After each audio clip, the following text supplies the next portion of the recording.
What's up, everybody? Hope everybody's having a wonderful Monday. Mic check 1 2 1 2. You already know what it is. Oh man, appreciate y'all joining. Once again, thumbs up in the chat. Get some more people in the room so we can really have this discussion. Excuse me. We're gonna really talk catalog today because there's been a lot going on as far as music over the past 2 weeks. But this past week, we haven't gotten a whole lot of music, right? I think that it's really, really interesting in this current climate that we're in. It's like we'll get a whole surge of music, and then that music kind of goes away just a little bit. We still need that album, and we got a few, but I think Common and Pete did it. We need that album that's gonna stick to the ribs. It's just gonna stay around like that. And we have the weekend rhyme. They discuss some of the albums that came out that previous day, and what I'm saying, and I'm here to kind of expound upon some of the historical and current topics, and we kind of take them as we come. Had a real interesting show this weekend, and shout out to Jar from Rap Roundtable who stopped in, checked in with us and whatnot. And him and Leroy had a back and forth. They were talking about sales, and they were talking about lyrics and skills. And shout out to OG Weston in the chat. Yo, we got people coming in. Yes, yes, yes. I wanted to call in. I had some stuff going on, what I'm saying, had to, move my daughter into her dorm room this weekend. So we had a lot going on, and but I did hear some of the discussions, and I think they were very, very interesting. Some of the things that Steve Stout had to say, and me and Leroy actually conversed offline. Yo, what up, man? What up? What up, OG Weston? Shout out to the OGs coming in the room, man. Thumbs up in the chat, guys. Um, you know, some of the conversations that Leroy and I had offline were more so about Leroy believing in hip hop being a culture, which it is. But the truth of the matter is, hip hop is a business as well. And, you know, record sales to people like a Steve Stout, they do matter. And I think where the disconnect is, or where the disconnect actually started to happen, might have been in the late 90s, early 2000s, where you could sell an album that wasn't a quality album per se. And let me clarify my statements a little bit. It was more so about the singles, and I've always said on this platform religiously, singles are what sell the album. Singles move the music industry. Mom Seven with the super chat says, "What up, Mike? Did you see Juvenile's comment about Nas and Jay's album sales and compared to his hits? Love Juvie's music, but he's wrong because he's cherry picking his argument. This is the thing, and it kind of plays into what I was about to say. And thank you for that comment because that's right on time, actually. Um, when you have a song that is as big as Back That Ass Up, it was big then, it's big now. That's one of those songs that we're probably going to hear into the end of time, right? You're going to sell a lot of records. Big songs sell records. And if we're going to be perfectly honest, now I know this is going to sound sacrilegious for many, and we're going to go through Jay-Z and Nas's catalogs today, two of the most illustrious catalogs that we have in this genre of music. And Juvenile's comments are kind of what has spawned this episode as well, because I think it's very necessary to speak about incredible catalogs. But if we're being completely honest, there's not many people that have a song, an individual song that's as notable and that is as big as Back That Ass Up. This album, 400 Degrees, we're talking about, it built Cash Money Records. And Cash Money Records is one of the biggest record labels that hip hop's ever seen, like it or not, right? The longevity of it, the success of it, and just the overall game-changing nature of it. You have to mention Cash Money, with the Def Jams, with the Death Rows, with the Bad Boys, with the Rockefellers. And if we're being perfectly honest, Cash Money had a longer run than many of those labels, A lot of albums, a lot of acts. They transitioned through different generations. I think the only one that we could really say did it to that degree would be Def Jam. And Def Jam is Def Jam, and nothing's ever going to replace that. But saying all that to say, back that ass up at 400 Degrees, that album is the building blocks of all of those things. So yeah, and Cash Money is still going. Thank you. So for Juvenile to make that statement, it's a true statement. Is it? But the question of it all is like, how much does that matter in the grand scheme of things? And I don't mean that to denigrate Juvenile. I think that Juvenile said that so people could put that in context and understand how much of a titan that he was in this game, right? Um, the the object of the game, I would imagine, is to have longevity, right? It's like when you like what Phil Jackson says, and I'm paraphrasing here. One championship is great, but the true greatness of it all is to continue to do it over and over and over. And I think this is what Jay-Z was talking about on Every Day a Star is Born. He was speaking to his longevity. He was basically saying everybody had a moment. Everybody had great moments, but I'm still here. I've always been here, and when you hot, I'm hot, and when your feet cold, mine is sizzling. I know that's a whole nother verse, but it's the same concept. And that is not to diminish anything that Juvenile did. I think Juvenile's rightfully so patting himself on the back and letting people know, don't forget what 400 Degrees did. We got two of the greatest MCs ever, and I did one album that outsold all of those. Saying all that to say, singles are what sells albums. And even if you look at Jay-Z's most successful album numerically, it is from one of his biggest singles, right?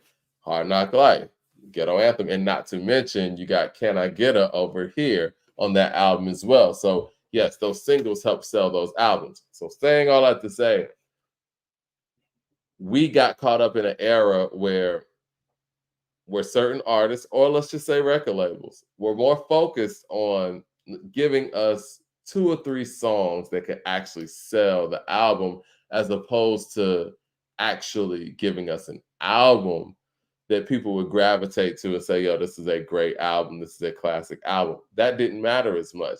It mattered more to give people those songs that they were going to go to the record store and buy the albums from.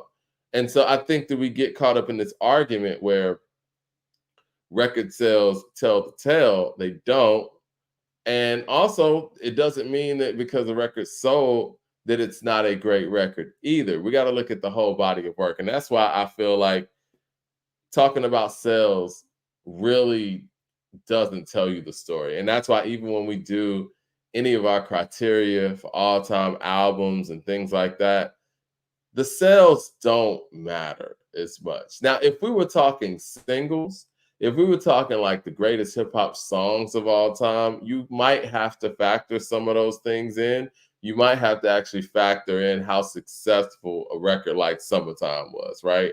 You can't deny how big a song like that is. But also, you have cultural impact when we're talking about songs that are always going to be here, but we don't know what they sold.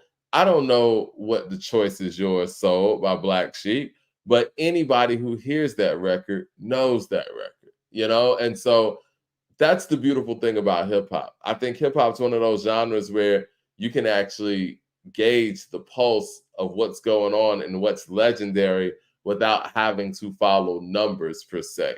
But I get it. When we're talking about the industry moves by dollars, just like any other industry moves by dollars. Even a fast food chain. I mean, you can have the best burger on the block, but if that burger is not selling and you're not actually generating revenue or profit, then your store is going to shut down. It's no different with hip hop. And I think that, whether we like it or not, there are some records from artists who might be our favorite artists that they put out. There might not be our favorite songs from them, but those songs actually kept them on the label because they were able to generate revenue from it, And so it's the balancing act.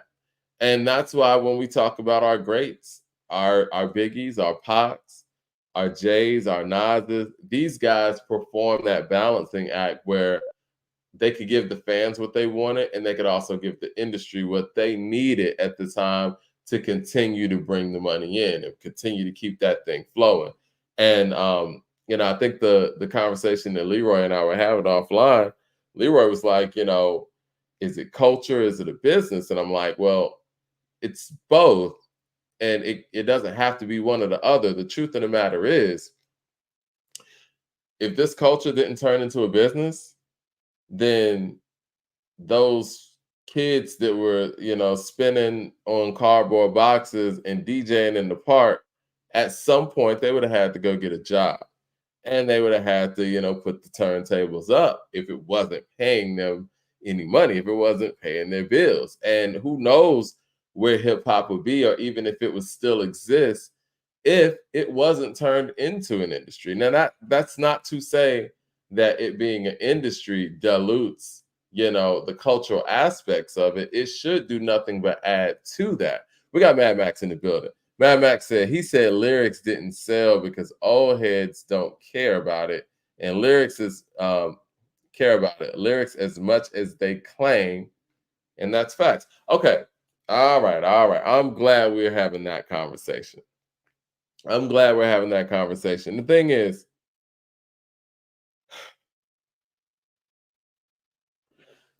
man,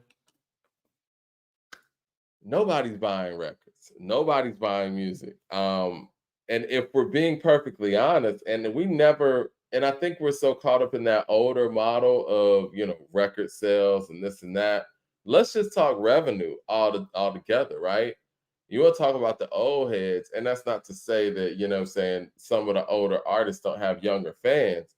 But when you look at what a Nas, a Wu Tang, or even a Snoop does when it comes to touring, these guys are able to actually go out there, tour, sell out, have successful tours where you're seeing some of these younger artists that people claim are quote unquote selling records or doing streaming numbers where they're canceling their dates.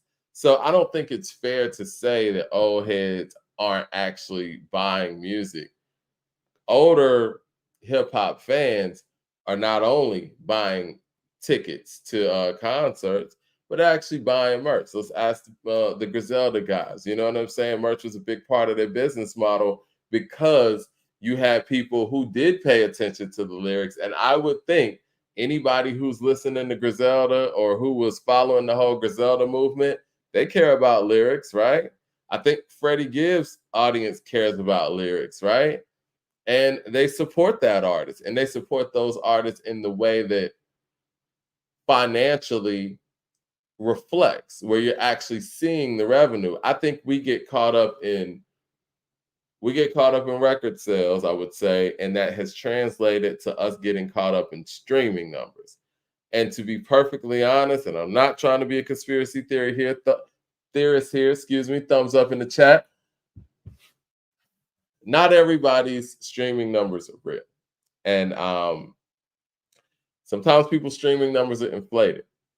But what you can inflate is when you go and get into that arena and you see those people in the audience, and you feel that energy, and you see people walking around with merch, and you see people actually supporting this artist. Those things can't be manufactured. Mad Max in the super chat says, Steve was right. Lyrics don't matter like that. Oh, I gotta respond to that. Jermaine Johnson with Super Chat says the disconnect is also the prism that you're viewing it from. Music executives, artists, and fans each view relevance of soloists totally different, and sales totally different. Relevance of sales totally different. All right, I want to address that first. Yes, music executives, that's their bottom line. Sales is their bottom line. That's how they keep their job. That's how they keep the machine going.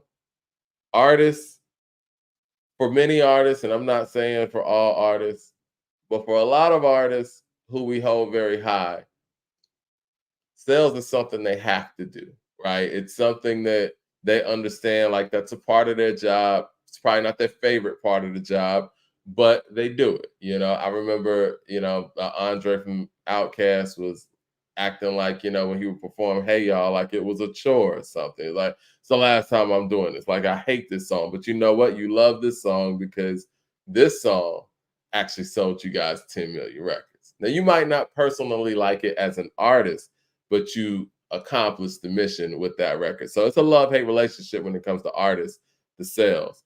Now, as far as fans go, it's funny. With fans, sales could be one of those things that make you not cool anymore. It's like, all right, well, this shit was cool when only I knew about it. But now that, I'm saying, this person is 5, 6 million in, he ain't the same. Or this don't feel the same. This artist doesn't feel hungry like that anymore either. You know what I mean? We got another super chat from Matt Max. He says, beat, voice, flow, then lyrics. That's the order. Huh. Beat, voice, flow, and then lyrics. Okay.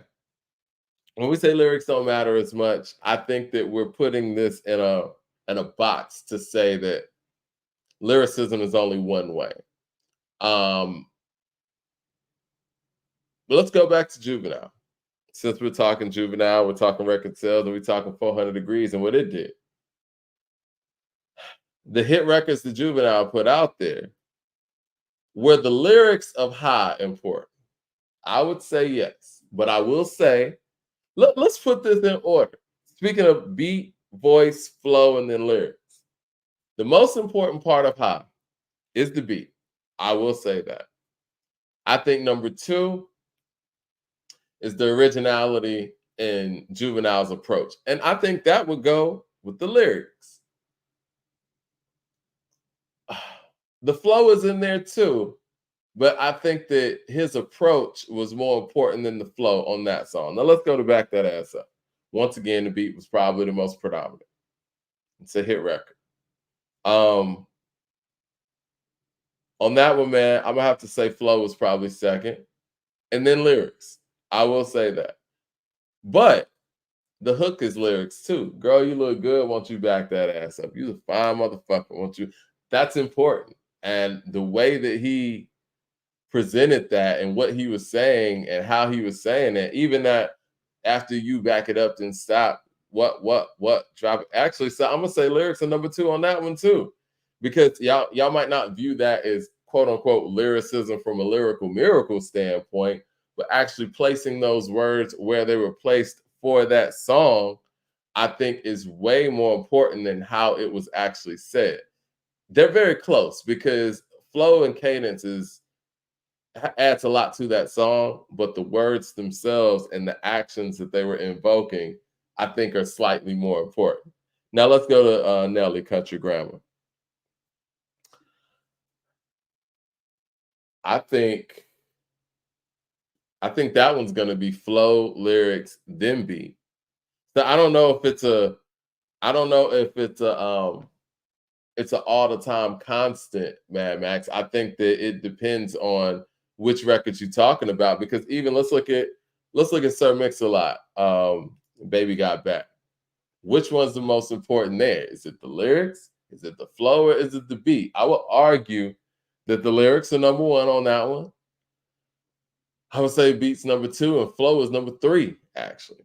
So yeah, I mean, I don't think that it's an exact formula. I think now we're consistently seeing how unoriginal people can be, and everybody's following the same formula, and everybody's putting beat first, flow second, and lyrics last. That's more of an artist's choice. I don't think that's more of a listener's choice.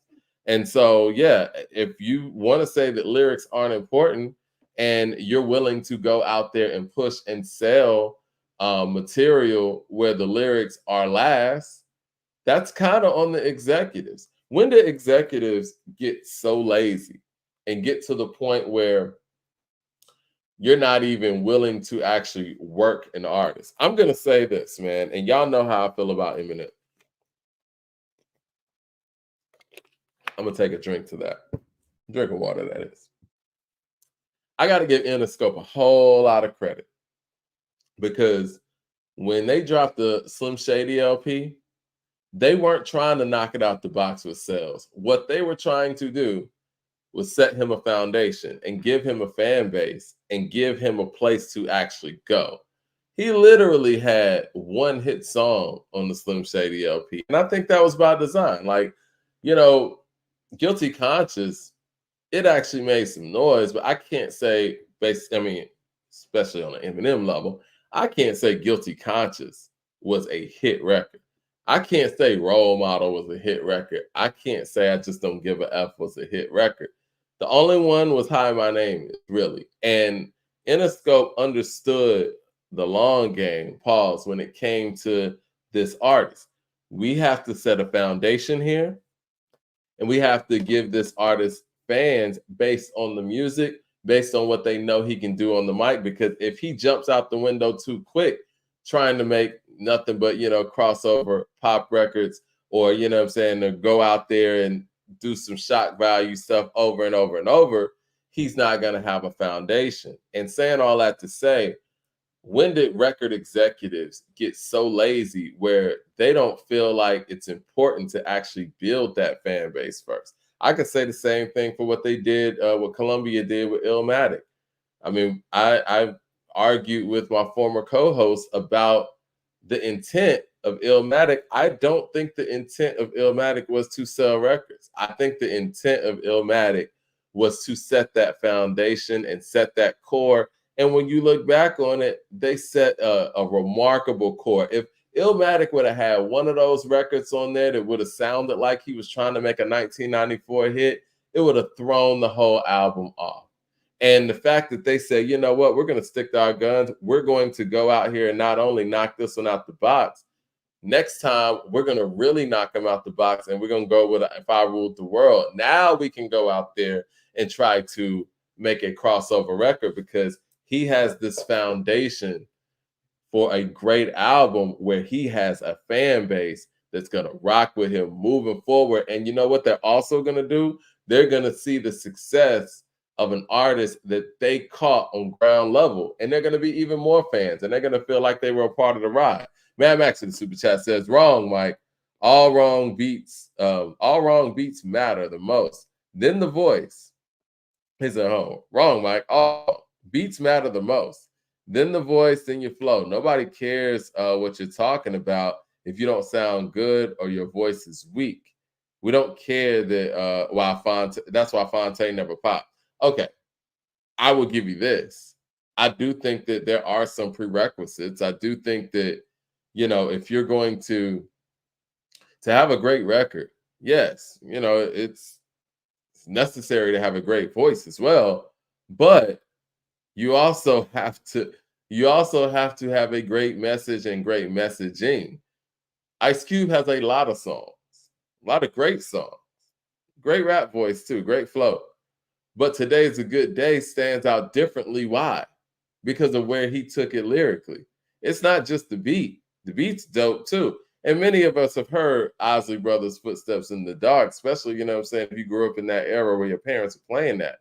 But the story that he presented and our way to follow that story, you can't say that's not important.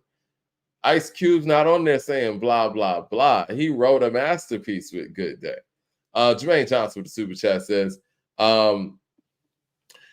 when an entry arena is reacting to, when an entire arena is reacting out loud, my efforts can't rhyme no more, about crime no more. That's lyricism first. That stuck to everybody's ribs. Right. If lyrics aren't important, you wouldn't have that moment where an artist could put the mic out to the crowd and everybody's rapping everything. You wouldn't have that.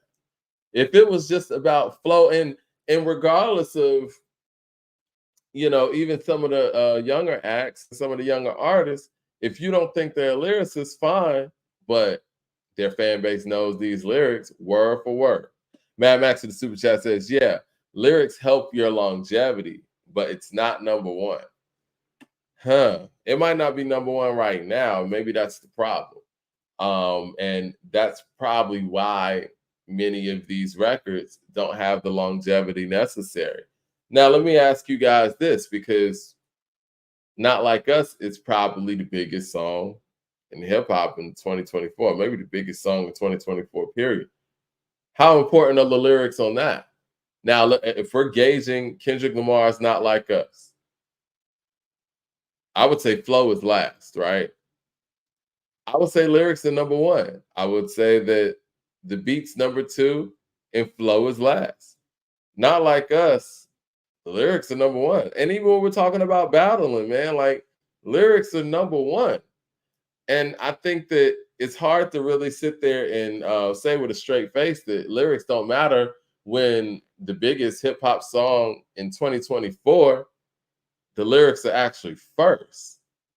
So I don't know. I think it's a cop out, and I think people start looking at other generations, and it's kind of like it's kind of whining in a bit, where it's like you want to put lyrics in a sense where lyrics only mean the lyrical miracle guys. It's not just that.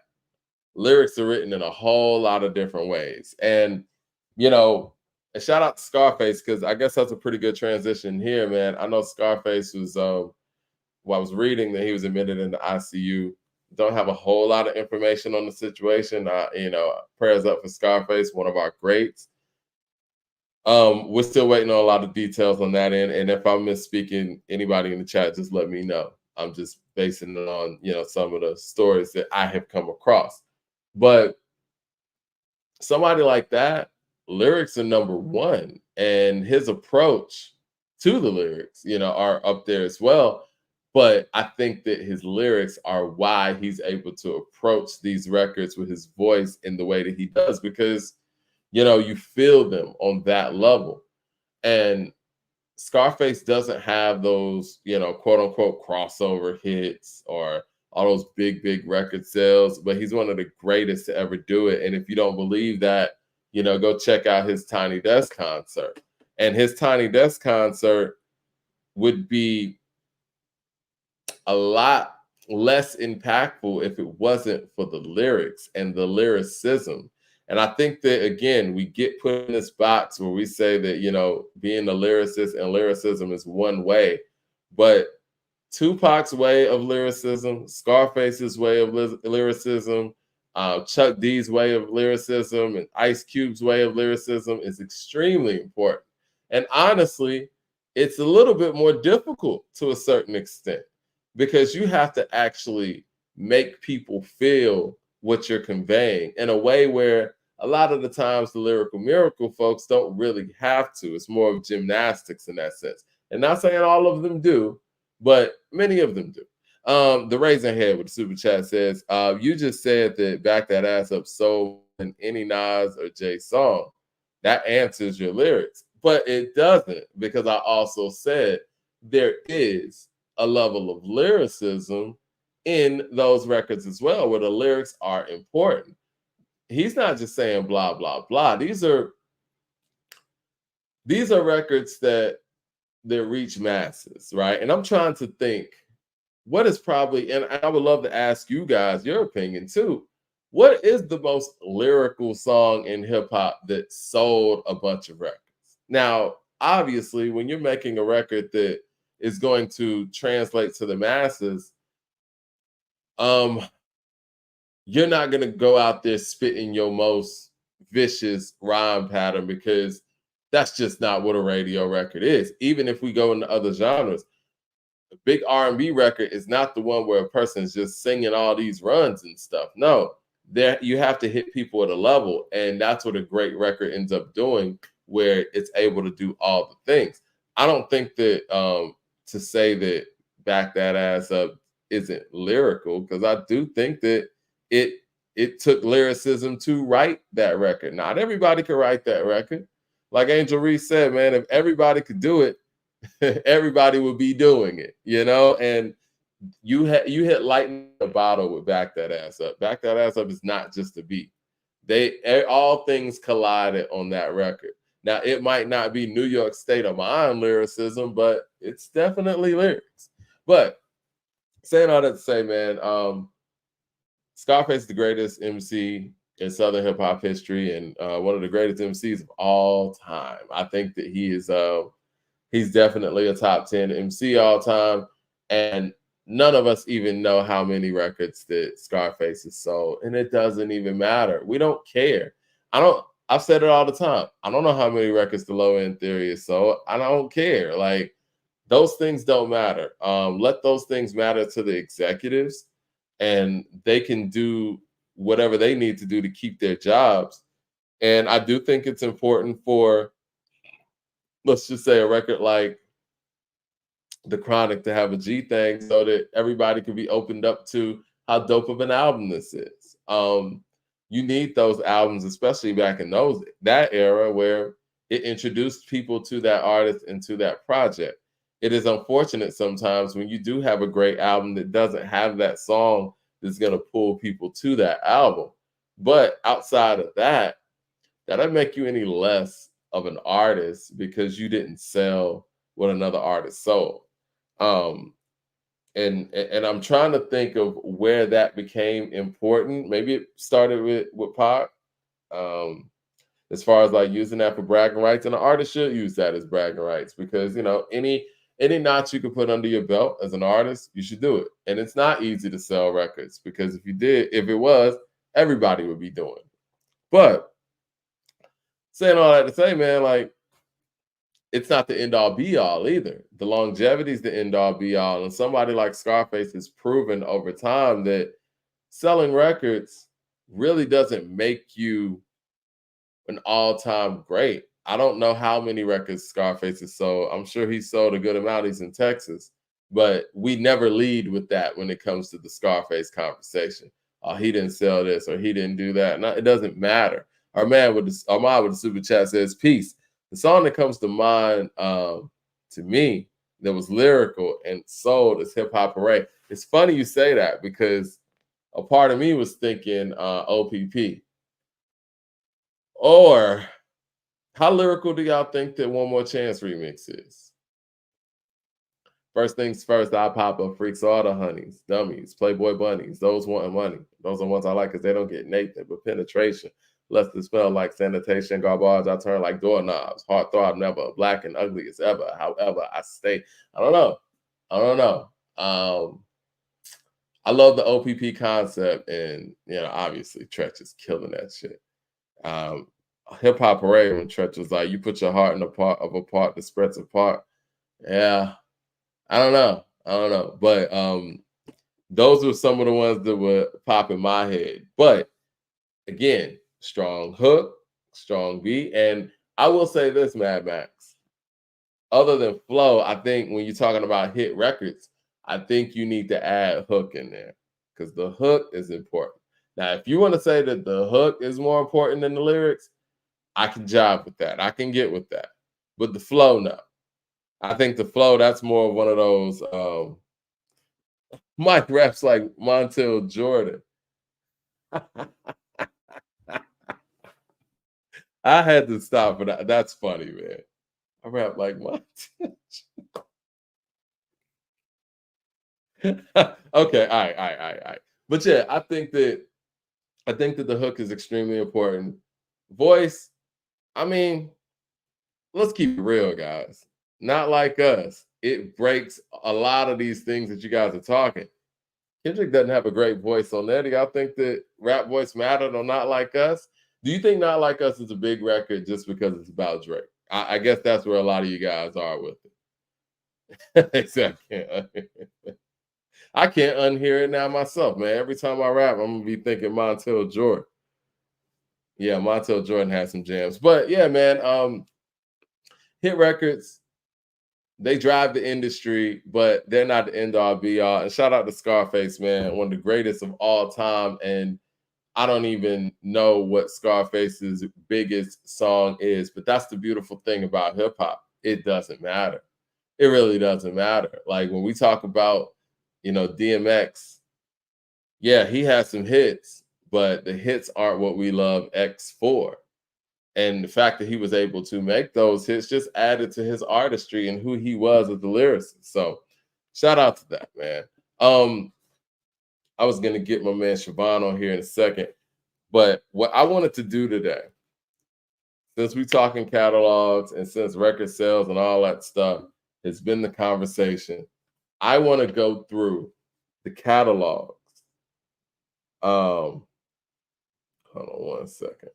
I want to go through the catalogs of Nas and Jay-Z, and I would like to do something special. I would like to pick the best song from each of their albums, and I want to do this with the help of you guys. Oh, Siobhan's on here already. No. Hold on one second. Are you ready to Yeah, I'm ready on. to chop this up? I didn't think you were gonna get on the Nas part because I know you're a Jay fan like that, and I didn't know I'll you join in. didn't send me no Nas stuff. So I was like, well, I guess he ain't gonna get in on the Nas thing. I ain't get to send it, but I got it. I'm Oh, here you with got you. it. Okay, well, let's start then. We can All do right, that. well, let me introduce this properly. Shout out to Siobhan. Siobhan's in the building. Say what's up to the people. The people saying what's up to you. What's up, people? All right. So what we're gonna do is we're gonna go through each of these albums, Nas and Jay, and we're gonna pick the best song from each album, and then we might put them up against each other. Who knows? I want to start with Illmatic. What do you think is the best song on Illmatic? My personal favorite is NY State of Mind. I think that's the general consensus. So I was gonna go there as well. I think the best song personally on there is The World Is Yours. I think it's a perfect record. I think that the production on there, the hook, his approach, but I think the general consensus is New York State of Mind. So I'm okay with New York State of Mind. Are you guys in the chat okay with New York State of Mind? Put your thumbs up in there in the chat if that's what you're okay with. The raising hand super chat says Jay is getting busy on New York lyrically. What were we saying? I said, I got two other honorable mentions from that album. Okay, of course, man. It's a perfect album. Yeah. It ain't hard to tell. And of course, you said the other one, The World Is Yours. Yeah, man. But it ain't hard to tell. It's my joint. The sleeper on that album is Memory Lane for sure. Yeah. You know what? How about we do this? We could pick a best song and pick a B-side. Or is that too much? I mean, I feel like we could do it. We could do it.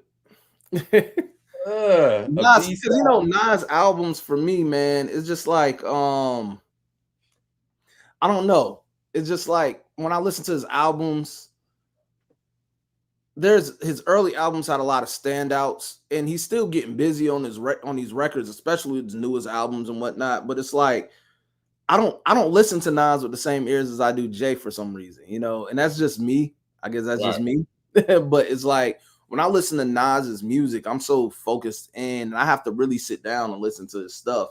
And I'm not like, it's the same with Jay, but it just comes to me. I'm biased. Jay's my favorite rapper. But like Nas, it's just like, I just let it flow. And then I could look back at it later and be like, oh man, I remember his great joints off them. There's some albums where it's like, yeah, he had some joints and he did what he was supposed to do on there, but we can get into that. Okay. Matt Max in the super chat says Represent is the best song. All my public housing ends. No. Yeah, man. Represent's my shit, man. What did he say? Before the BDP conflict with MC Shan, around the time of Shantae, this the real Roxanne. Let's keep it simple. We'll just do the best song on each album. Reasonable Doubt. Oh man, you already know, man. All right, so Reasonable Doubt. I got too many favorites on there.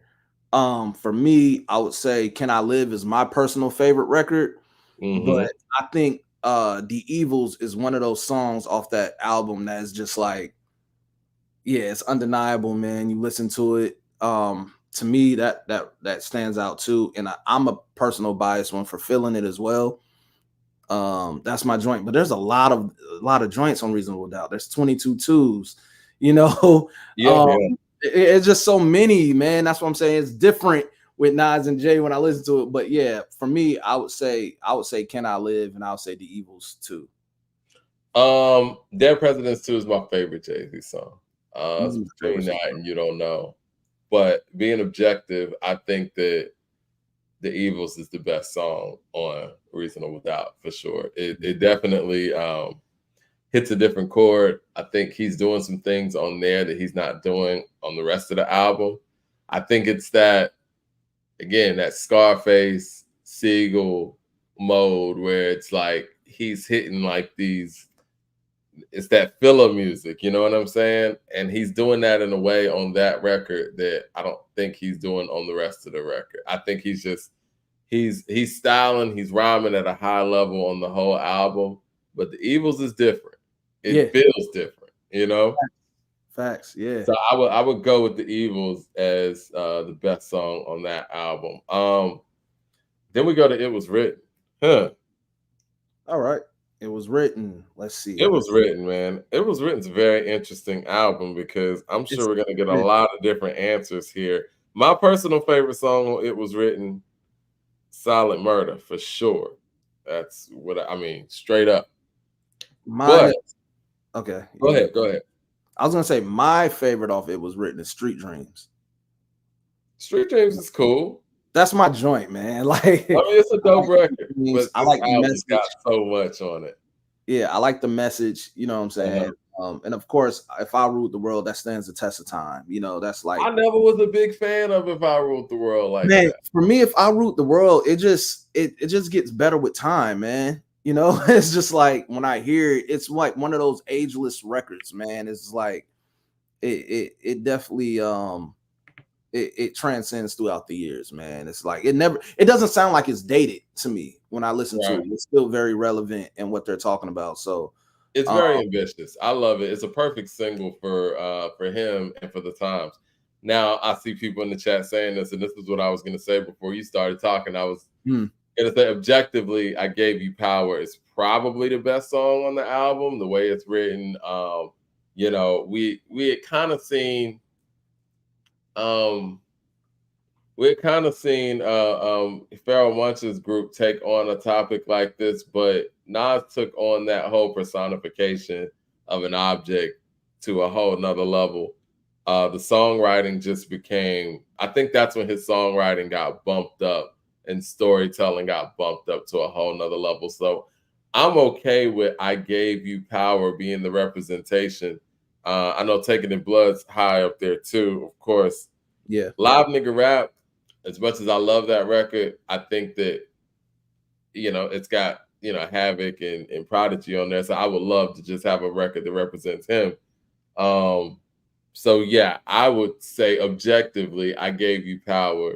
It's probably the most impressive song on the album. Yeah. So I'm cool with putting I Gave You Power there. It Was Written is like one of those albums to me. I don't know how the general consensus feel about it, but I feel like it's one of those albums that definitely should get up there a little bit more. I actually, when I go back and listen to It Was Written now, I like it more than what I used to listen to when I was, you know, younger or whatnot. No, straight up. That he was really putting his pen to work, you know, because Illmatic is a tough act to follow. So you're only as good as your last joint that, you know, what they compare you to. So It Was Written, I feel like I feel it was a pretty good album. It was pretty solid for a sophomore album. Well, you know, I think that it's grown, its legacy has grown over time, and it's really cool to actually see that, because I remember when It Was Written dropped, you know, the whole narrative was it wasn't Illmatic, it wasn't this and that. And then when you really look at it and who he was or who he became as an MC, he was actually a better MC on It Was Written than he was on Illmatic. Illmatic just had better songs. I mean, but again, it's Illmatic. It's not a lot of albums. The production starts to get different, of course, from Illmatic as well. It's totally, you know, and you start to see he's starting to kind of evolve with, you know, the sound that he wanted to establish, you know. Well, it's that record sale conversation again, right? It's like, okay, well, you did the hip hop thing. You had Premier, Q-Tip, Pete Rock, Large Professor, and, you know, LES produced the whole album. You know what I'm saying? You got your core right. Now it's time to get to the radio. And I do think that it's important to know that between 94 and 96, hip hop explodes on the radio. You know what I'm saying? Like, for the people who weren't there, I mean, at least here in Atlanta, I don't know what it was like in New York or LA, but we didn't hear a whole lot of hip hop during the day on the radio in 1994. In 95-ish, that's when things started to change. In 96, you got full on hip hop radio. So now when hip hop artists are coming out, the approach to making an album is slightly different, because now you might get played outside of New York or LA, you know what I mean? Or outside of the late night hour or whatever when hip hop was designated to. So now you got to make records for that in ways that you might not have had to in prior years. So yeah, the sound changed. And I Yeah. think that, he did a really good job of adjusting, even though I think there's no way to not sound somewhat watered down to a segment of your fan base in relation to that first effort. And I feel like Illmatic, it's, people could say what they want. Illmatic is going to go down as, some people say, one of hip hop's best albums of all time, or the best hip hop album of all time. It definitely is. Like, if we could take them back to a time, and I want somebody in that era to listen to hip hop who never heard it before, that's the album I want them to listen to. It paints vivid pictures. You can close your eyes, and it can literally, you feel like you're in New York when you listen to Illmatic. Like, it's the staple for what hip hop was at that time frame. And I feel like, yeah, it's definitely noted to go down as one of the best of all time, if not probably if not the best album of all time in hip hop. It changed the flow back. Like it's a staple in that sense, where like, the 80s guys were flowing with a certain pattern, and in the early 90s, hip hop had kind of moved away from that with, Snoop, Das Effects, whatever, you know what I'm saying? It was more styling on the track and, more simplistic flows. And then he comes with this, where it's like, oh no, we got to dial it back, but still move it forward. And yeah, it set the tone for the Only Built for Cuban Links, the infamous shit, the Reasonable Doubts. I mean, it's so many stories about MCs saying that, yo, I had to change up what I was doing after I heard that. Yeah. And then, what are you gonna say? What are you gonna get to? No, go ahead. And another thing is, like, when I hear it was written, I always hear that that pop verse in my head, damn stuff. You know what I'm saying? It was written. Yeah. Like, it always reminds me of that. But no disrespect, but like it's a big contrast in those albums as far as what he was looking to do and setting the tone, and that became a staple of what rappers want to live up to in hip hop. And then you see him try to veer off and kind of evolve with the sound. And I really think those are two. You have a classic and you have a real solid album coming after that. And I think that's a little bit before people start associating the sophomore jinx, a little bit. And so I feel like if he had that internal pressure or trying to top Illmatic, that's on him. But I feel like that sophomore jinx pressure wasn't there around that time frame. I kind of think it. I'm trying to think what in my time it might have been the first.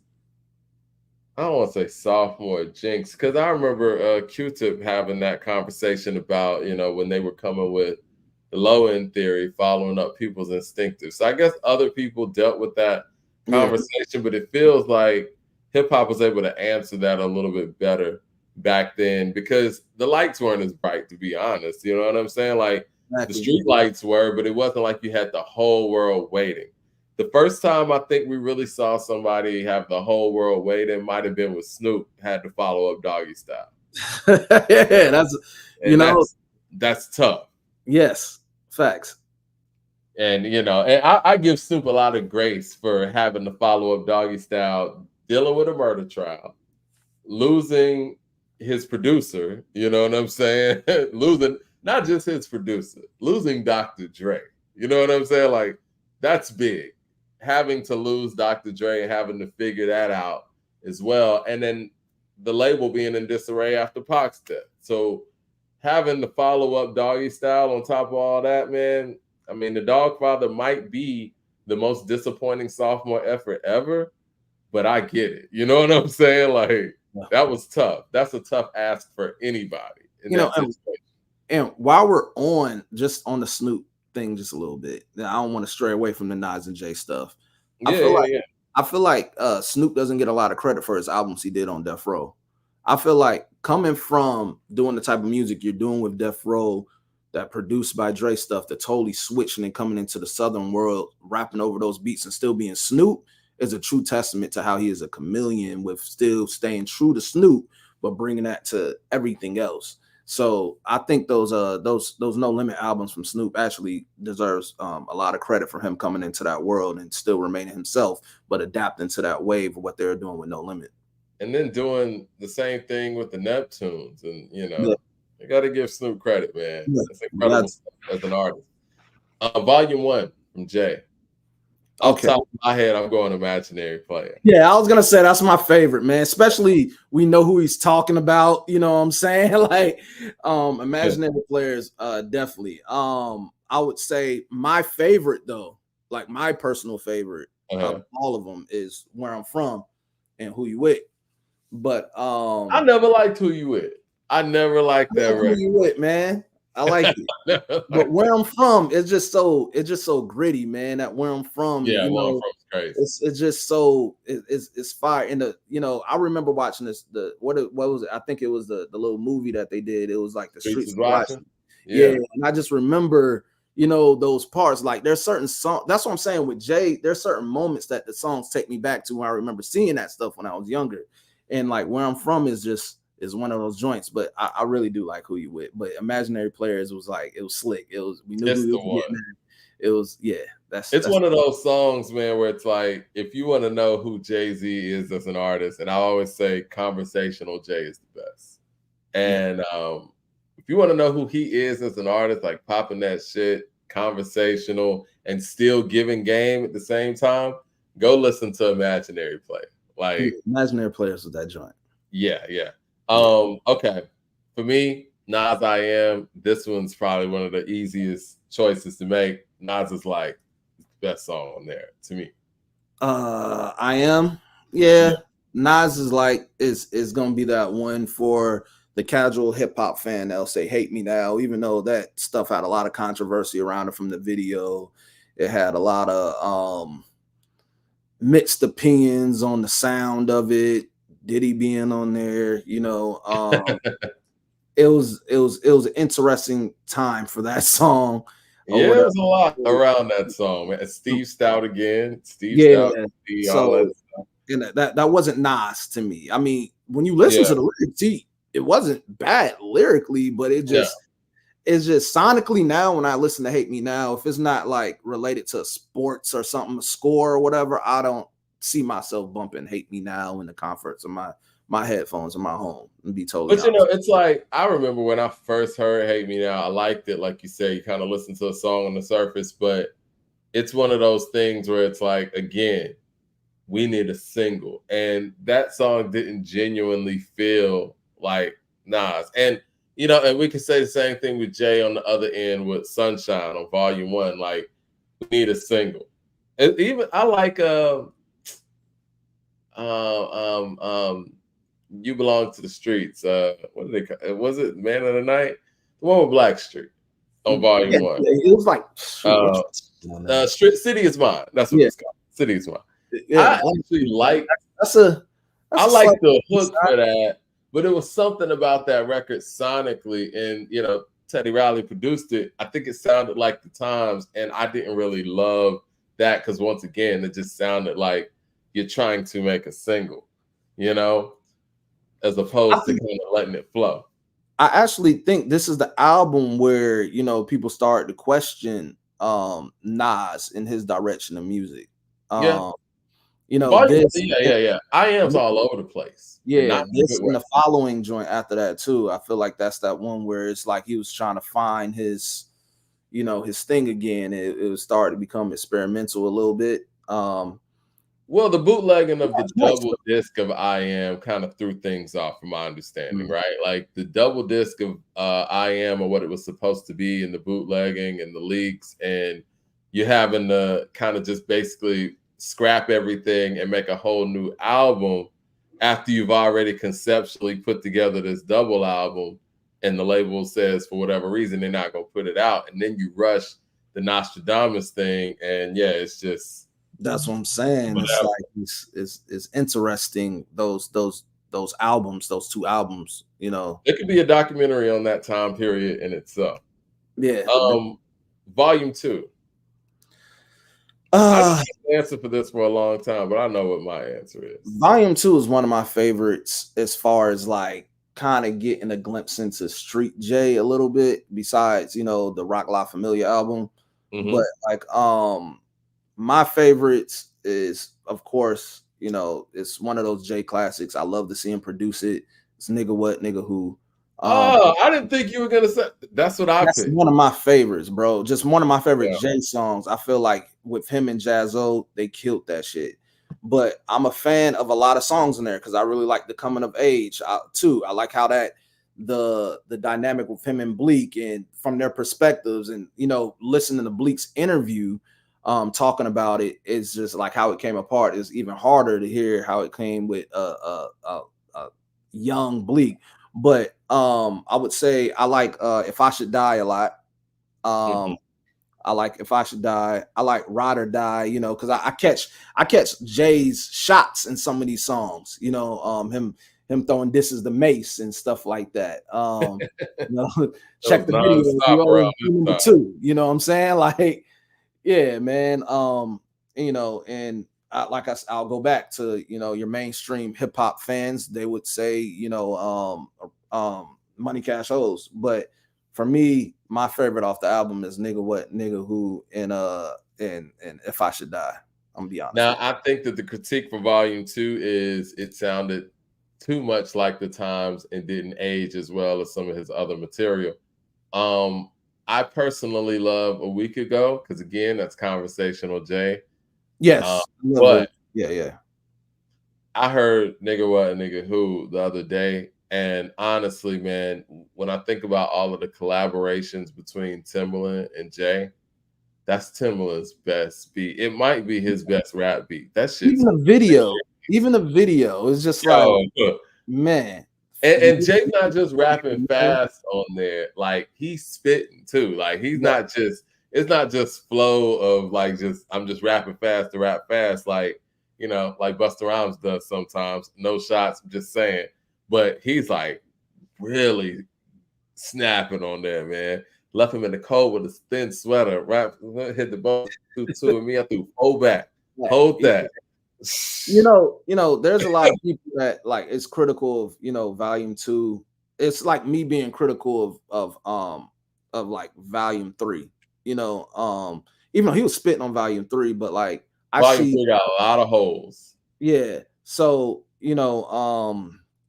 it's we got a big record out of volume three. We got a couple big records out of volume three, but that's not my favorite J album.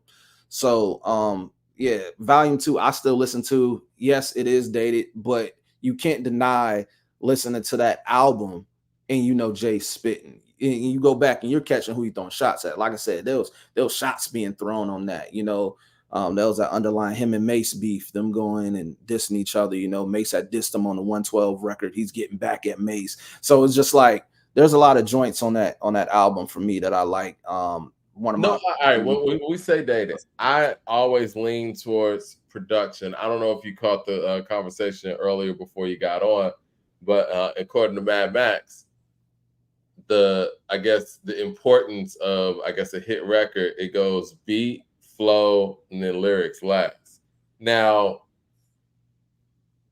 I think it's the production that may be the most dated on volume two, but his approach and his flow, I don't think he kept too much longer. I think that flow that he used on volume two, he might have used a little bit on volume three and then kind of just gotten away from it. Like I think the way he's rapping on volume two, he really never did that too much again. I feel like volume two, he spit. It's hard. Like it's like It kind of simplified his flow down if you start thinking about how he was rhyming and reasoning with doubts. Like, he goes from who wanna bet us that we don't touch leather, stack cheddars forever, live treacherous, all the etceteras. And the way he's rapping on volume one, he's out of here. 97 Hove is on some other shit. But I think he simplified it a little bit more. Or when he says he dumbed down his flow to double his dollars, I feel like he's talking about volume two specifically. I mean, like I love volume two, man. That's one. That's one of That's one of my perfect favorites. I don't care what nobody say. You have your right to your opinion. We all, But you know, what album do you we think all he's talking about though? When he says, "I dumbed down my flow to double my I dollars." mean, we all know it was, him over the Annie beat. I mean, the Yeah, Annie sample, boom. That's the birth of Jay as the star, yeah. but that's not my favorite song on the album. You know what I'm saying? Like, I know that whole album, like top to bottom, and that's not my favorite. I skipped that song when I listened to the album. Where you put Volume 2 on your all-time J list? Volume 2, with compared to everything else, Volume 2 will probably be number 4 or 5 for me. Yeah, I got it around there. I got Reasonable Doubt, Blueprint, the Black Album. I might have Volume 2 after that. I mean, American Gangsta, I personally like more, but it's hard to say with all American those hits Gangsta's that's fire. on Volume 2. American Gangsta's fire. Yeah, American Gangsta's fine. I would listen to American Gangsta before I would listen to Volume 2. But if we're just matching them up song for song, that's a hard argument to make. Because Volume 2 Volume 2 got a lot of shit on it. Volume 2 has a mix of he giving you, mainstream, but still it's still some street records on there. Like I say, If I Should Die is one of those records. It's a B-side, but If I Should Die, they're all spitting on there. Like all three of them, they're on there going, and I don't know. I like Volume 2 better than all the, 1 and 3. Like I could say I actually like Volume 2 the most out of all of that. Nostradamus. That's not my favorite Nas album. I'm going to say Last Word is probably the best song on there. Yeah, Last Words. And I hate that because, again, you know what? I'll scratch that because that got Nation, the Millennium Thug on it. I want to pick something where it's just him. That's like You know what? We're not gonna do. Yeah, I guess. That's one of my least favorite Nas. People are saying nothing. No, we got to pick one. If we're gonna pick one, it's just move on. No, if we're gonna pick one, I think Last Words is probably the pick from Nostradamus. I'll take you on that. I that's not an album I revisit at all, man. I'm just be honest with you. I don't. Last Words. Okay, Volume 3. Volume 3 is interesting. I like It's Hot. Some like it hot. You sent me home. Let me go to your list real quick. What you yeah, I could say I have it up. Because you picked, Do It Again, Big Pimpin', It's Hot as Hot. Yeah. His verse on Do It Again is epic to me. Like I love that. His verses, that was one of those joints. It just ran. It was hard. But like that is the era when you bring Beans in. That was kind of Beans' moment around that time in a Rock La Familia album. Beans kind of owned that album. I mean, there's a lot of B-sides on the album that I like. I still listen to Rock La Familia, but yeah, man. What do you think about So Ghetto? What is it? Man, look. So Ghetto. Last time him and Preem ever worked together. Yeah. So yeah. It's just like I don't know. I like it, but it's not my favorite. So if we go So Ghetto, we got Do It Again, Dope Man. I wasn't a big fan of Dope Man. I hated the things you do with Mariah Carey. Impressed with the Mariah, man. She just lost her mother and her sister. I heard that's Same crazy. Day, right? Same day. It's insane. Yeah. Man. It's Hot as Hot was dope. I'm in the minority here, but I love Snoopy track, whatever. You know what I'm saying? Juvie. I like Snoopy track. But I'm not gonna sit here and say I was on here when I caught that you brought up Juvie and like just for fact's sake, Juvie never outsold a Jay album, any of Jay's best albums, but he did outsell Nas's best album. Wait a minute. Okay, so let's get the numbers check going. Okay. Yeah. What did 400 Degrees sell? Juvenile 400 Degrees sales. Yeah, that was the first thing that popped up. Okay. It says it's so 4 million. Well, this is Hip Hop DX. Oh, 4 million. It did 4 million. Juvenile believes that it sold more than that. No. Okay, but see, it outsold. It was written. Hold on. See, I'm getting conflicting things here. Wikipedia says That's not um factual, man. You can't rely it on said it said it sold 6 million. not. You can look it up, man. It's not. It said yeah. It says Juvie sold sold 4 mil 6 million off of copies Unbelievable. as of 2021. The album received quadruple platinum certification. Well, that wouldn't be quadruple was 4. All It right, went that 4 was times December platinum. 19, 2000. Okay, hold on. Certifications. It still shows 4 times platinum here. Yeah, it went 4 times platinum. It sold 4 mil. Juvenile. I believe you, sir. Yeah. I think you need to provide the proof of the 6 or 7, and because looks like the Wikipedias and all of that are showing something different. Okay, this It one was written. shows. It was written. I think sold 3 mil. So Juvie did outsell Nas, but he never outsold any of Jay's best albums, though. It was written sales. Let me get the. It was written sales. Okay. They said it sold 3. Mm-hmm. Okay. Jay-Z Volume 2 sales. These are just quick Google searches. I mean, there could be more in depth. Says 6. Hey. So Juvie, you're gonna have to provide Because Hard something Knock Life to sold show 6. that it did 7. His best I album. believe it could have did 7, But I mean, Juvie is cool. Hey, get out there, step your out there, and start stating some claim. But you gotta be when you start talking numbers. That's one thing that you don't lie. But Yeah. I mean, he must have gotten that number from somewhere. You know what I'm saying? So I would like to see where he got that number from. So Volume 3, you didn't say Big Pimpin'. So Big Pimpin' is not the best song on Volume 3. that's the Just biggest song of Volume 3. Volume 3, man, I'm looking at these songs. None of these are real like standouts like that. I think Do It Again actually might be the answer. Phew. And not no disrespect to Do It Again, but I don't know if that beats any other song on Jay's catalog, at least thus far. I mean, we got The Evils, Imaginary Player, Nigga What, Nigga Who, and now you got to Do It Again. It's a decline there, I would say, on both ends.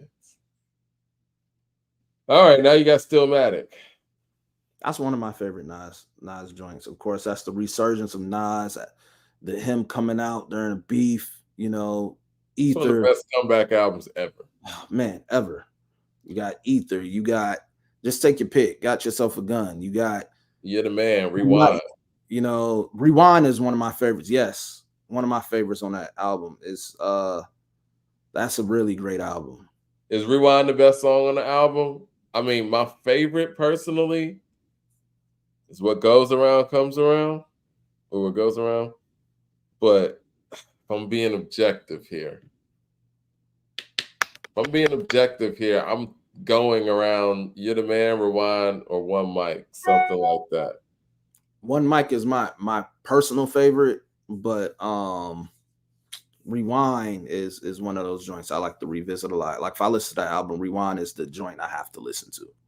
It's phenomenal, and I think we also have to highlight the fact that nothing like that's ever been done before, attempted before, and executed in the way that it was. Saying no, Rewind is not the best song. I want to see everybody put in the chat what the best song on Stillmatic is, because this is it's kind of tough.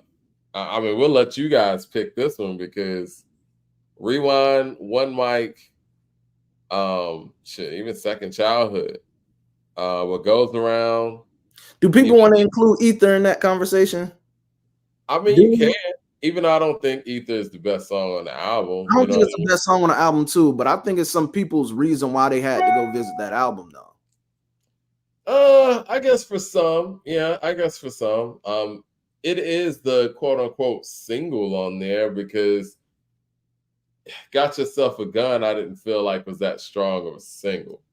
But Got Yourself a Gun, I feel it's like one of the weaker parts of the album to me. Yeah, but when you hear Ether, you hear One Mic, it just when you hear Got Yourself a Gun, it's just the perfect follow-up to all of that. And I feel like it's better when you hear it in that sequence. But Ether's not the best song on the album, in my opinion. But some will say because that's what drove them to go to that album. It was a whole beef with Jay and Nas that kind of made people excited to hear Nas music again. You know, Yeah, it's definitely one of the most notable. I'm getting a bunch of answers here. I mean, I'm seeing Second you know, Childhood. when you talk about legends, you're gonna have people that's not gonna like, but you know, everybody got their opinions. You know, I see one mic. I mean, you know what, man? I'm cool with going one mic. I think one mic is one mic's my favorite. It's a great record. It's I a love the notable visual for record. it. Yeah. Okay, we'll go one mic. Well, where are we at? The Dynasty. Ooh, one of my The best favorites. song on the Dynasty. Beans on that album, man. Beans did own that album. On that album. Oh my God. And for you as a J fan to say that is very big of you. Yes. Beans Yes. I mean, I can't deny that, man. Like he brought the street to the album. Like honestly, Jay, that wasn't Jay's. Like Jay has some joints he's spitting on that album, but the lyrical showing of Beans is there, man. And Jay was spitting because them on the streets is talking. Oh my God. Yeah. Before you get the beat, like Beans' verse was so hard, but those beginning verses on that, man. Stick to the Script is my favorite. Stick to the Script, too. Yeah. This Can't Be Life is probably the best song on there. Yeah. Can't Be Life. Yeah. I'm a fan of, and this is not even Jay didn't really have a hard verse on this, but I just like the sound of this record, and I like Get Your Mind Right, Mommy with Snoop. You know, that's Bleak, that's Snoop. I like Parking Lot Pimpin'. You know, that was supposed to be the first single out there. Yeah. I like Parking Lot Pimpin'. I like Change the Game. You know, Change the Game was cool. It was cool for the times. And that's when we got the Jay and R. Kelly. Not Guilty. Yeah, the Not Guilty joint, and Jay's disrespectful on that record. You know what I'm saying? He's disrespectful. What do you think about Give It To Me? Give It To Me is a good club joint. That's one of my favorite club joints. Yeah, but it's not my favorite on that album. There's so many records where they're just spitting on there. Squeeze First. What do we think about the intro? 1-800 Hustler, like, huh? What do we think about the intro? Not the interrupt. Oh man, that's a hard intro. Is the intro the best song on there? No. It's not better than This Can't Be Life. I think This Can't Be Life is so important, man. Yeah. It just is, man. That you got that trio of Jay, Siegel, and Scarface. And then you got Kanye. Album. Yeah, you got Kanye kind of ushering in what we're about to get on the Blueprint. Yeah, I think that right there is the precursor of the Blueprint for sure. Man, that's such a hard album, man. I have so many favorites off it, man. Yeah, it's an interesting album because, like you said, Jay's not really putting his best foot forward lyrically, but it came together very well, and it kind of set up what we were about to get with the Blueprint. Yeah. Okay, I'm gonna put This Can't Be Life. Is everybody there with that? I don't know. My personal favorite is Streets Is Talking, but I love the content. I love the Can't Be Life. Yeah. That's a great record. But when it's something so hard, like when you hear that pause, but when you hear that Streets Is Talking, man, that record is hard, man. I hear the people. All right, now this one's easy for me. Godson, Made You Look. I agree. I mean, he had some dope B-sides on the album, but no, Made You Look is something else. Made You Look blew it out the water. Yeah, that's one of my favorite songs from him. Period. That's one of my favorite songs in hip hop. Period. And the remix was crazy, but I like the original, man. Like, the Blueprint. Oh man, this would be a fun matchup when we match up the two. I got You Don't Know as the best song on the Blueprint. Any objections? Oh, you gonna skip Best of Both Worlds?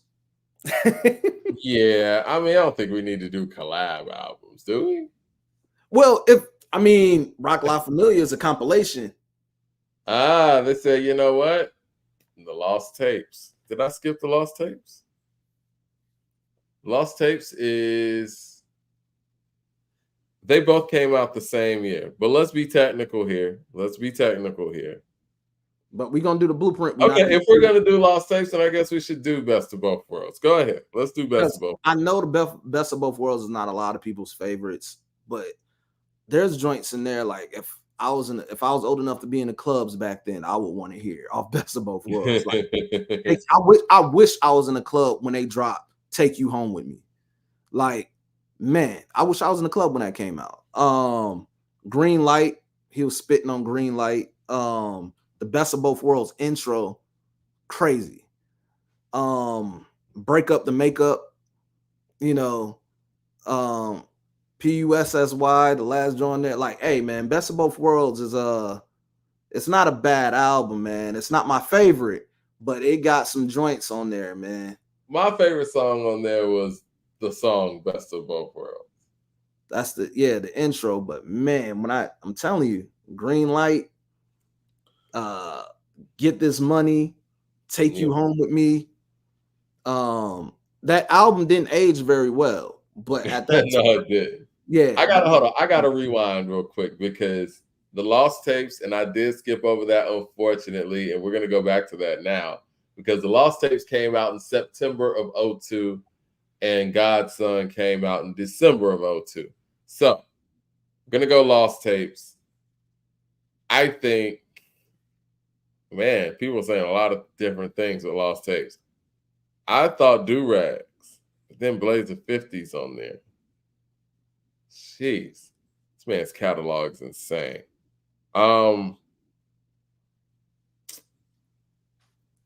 What do you guys think is the best song on? And we got every song on this album is being named. What do you guys think the best song on Lost Tapes is? I think it's Do-Rags, personally. The Do-Rags, the bat, fitted hats, snorkels, and furs. Ah, man. But Blaze of 50 is crazy, too. Great storytelling. All right. No Ideas Original or Blaze of 50? Drunk by Myself. Let me see, man. I might have to do a poll on this one. Yeah, I see some people saying Black Zombies. I see some people saying like we're getting all the songs on here. Fetus is on here. I didn't have much to say about that album because I didn't really listen to it. I stay out of that. Okay. Yeah, I Purple, didn't really listen to that. Purple's great. All right, I'm gonna have to just put a poll out here real quick. I'm gonna put Do-Rags, Purple, Blaze of 50. Is that fair? Let's see. Let me do the poll real quick, and then we'll talk Best of Both Worlds real quick. Now, what song are you picking from Best of Both Worlds? Oh, I'm throwing No Ideas Original too. On Best of Both Worlds? Yeah. I like Take You Home With Me. Okay. You don't like the Best of Both Worlds record?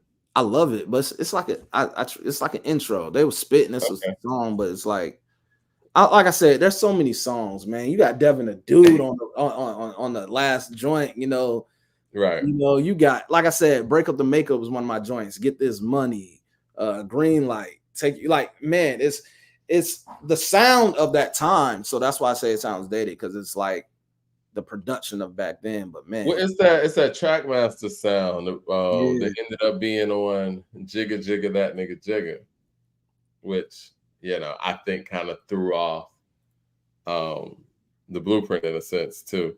All right, I got the poll up, and it looks like we're getting votes from all over the place. Purple's winning. We got 21 votes here, 22. I'm gonna let this get up to 50. Purple's winning 43%. No Ideas Originals got 24%. Do-Rags got 20%. Wow. It looks like Purple's gonna take this. And I want people to know, Nas is in my top 5 favorite rappers of all time. But if you're gonna have me choose who's my favorite will be Jay, and that's no D-Ride. And it's just like Jay's music to me is something that resonated more with me than Nas's, and that doesn't take away from Nas's credibility. It doesn't take away from his lyricism. He's amazing, but his albums for me didn't do it for me like Jay's albums did, and that's just what it is, you know. Ah. I'm just to be honest, Hey, because shout out to the people who are tuning in on Facebook. They want to know where the poll is. The poll is on YouTube. So you can come over here and subscribe to Recording the Hip Hop on YouTube. We are live right now on YouTube for the people who are listening to us on other platforms. Shout out to you guys. Purple's winning. All right, so we got 40 votes. I'm gonna take 10 more votes. Purple's up 40%. No Ideas Original got 28%. Durags got 20%, and Blazer 50 got 12. It looks like Purple's gonna take this one, but yeah, I'll let 10 more votes go. Yeah, and I feel like with Jay, with all his albums, he just checked all the boxes from what I'm looking for. You know, like I don't feel that same way about Nas. Because not all the time. For you, Jay is more entertaining. Yeah, by far. It's a little bit more of that. You get the best of both worlds in that, no pun intended. You get the lyricism, but you also get the mainstream, and you also get the club joints, you also get the lady records, you also get, you know, Jay can be introspective as hell if he want to, you know, but Jay's always gonna be my favorite, and I'm not backing down from that, man. You're not gonna move from that, even if you get evidence. Yeah, Jay's my favorite. Take You Home With Me is what you pick, right? Yeah, on Best I'm gonna divert to you on Best of Both Worlds, because I don't know. I ain't really listened to that album like that. I'm sorry. I did not listen to that album like that. So we're gonna go. It looks like Purple got this one. So Purple wins on Lost Tapes. Made You Look. I hope there's no objections on that when it comes to Godson. Now we're at the Blueprint. To me, like I said, it's You Don't Know. Heart of the City is also a top 5 Jay-Z Heart of the City, hands down. You got Heart of the City over You Don't Know? Yeah, because Heart of the City is Jay. You know, You Don't Know. You got the MOP feature, and they spazzed on that. But well, that's the remix. I'm talking about the original. Oh yeah, you're right. The original. I came into the 100 grand strong. First of fact, yeah, you know what I'm saying? Yeah. Come on, man. I go with Heart of the City, man. Man, that's tough for me because I believe both of those records are top 5 Jay records. But I think You Don't Know could possibly be Jay-Z's best record. Let's poll it. We might as well poll this one too. Blueprint had a lot. That's another album that had a lot of joints too. Oh yeah, the Blueprint's great. Oh, classic. Yeah, it's the second best album to me. About to say top 3 Jay album, definitely. Now I will give the Black Album credit. Like its cohesiveness is tough to match up with, but I think that the big moments for the Blueprint are just huge. Yeah, Blueprint is no skips for me. Oh, we got some skips on the Blueprint. What? What's the skips on the Blueprint? I'm skipping Jigga That Nigga Jigga. I respect Ola Ovito. I think it would be a better fit on another album. So on that album, I skip it. And I skip Renegade. Yeah. I listen. No skips for me on Blueprint. But I get it. You know what I'm saying? I get it. Okay, Heart of the City, right? Yeah. I think all right, this is my issue with those records in relation to the other ones. I just don't think they're at the level of those other songs on that album. I think that cohesively, when you're talking about a cohesive piece of work, who thought it was a good idea to put Ola Ovito right before You Don't Know? Like, that shit is crazy. When that song goes off and then this other one comes in with power, it's like, okay, this one's kind of close. A lot of joints on it, man. I think it could have been sequenced better. I think if he would have actually allowed, and I get it. I mean, Kanye was a nobody at that point to Jay, right? If Kanye West could have actually executive produced that and put that together, I think it would have been put together better. But, we're at 50-50. This one's going to be good. This one's going to come down to it. 28 votes in, we're at 50-50. Thumbs up in the chat. Let's get some more people in here. And some of the people that are listening to us on other platforms, you can come over to YouTube and vote. Um, I didn't think it was going to be this close. I'm actually actually happy to see this because these are two of my favorite Jay records. I think they're both top 5 Jay-Z songs. Yeah. Um, Blueprint but is to me, this is the case I'm going to make for You Don't Know, and I'm not trying to sway anybody's votes, but the reason why I would choose You Don't Know is because, once again, that record tells you everything you need to know about the man. I think it's conversational. I mean, I sell ice in the winter. I sell fire in hell. I am a hustler, baby. I sell water to a well. I was born to get cake. Move on and switch plates. Cock the coop with the roof gone and switch plates. Was born to dictate.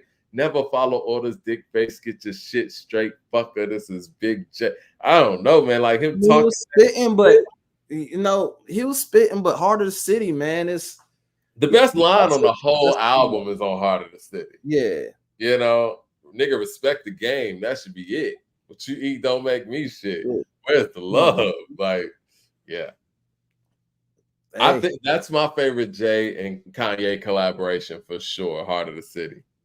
Are people scared to vote? All right, You Don't Know's up 60%. I think I convinced people. I think that's that's interesting. That's interesting. Yeah, you know. Now these guys have such an extensive catalog. I think we're going to Streets Disciple at this point. I know what I'm picking on Streets Disciple. Thief's Theme is what I got. Yeah, I have Thief's Theme as well. Yeah, Thief's Theme is what I got. That shit is amazing. Yeah. I mean, was it a self-titled track on there too? Wasn't that kind of hard too? The Streets Disciples track. Yeah. I think you're thinking about Hip Hop Is Dead. Cause I could be Joyce on Streets Disciple, man. Thief's Theme is my favorite off the album, though. Oh, for sure. A lot of people say Nazareth Savage. I know that's one that we get a lot. That was dope. Yeah, that was dope. The Blueprint too. Interesting. What is the best? I got favorites on that, man.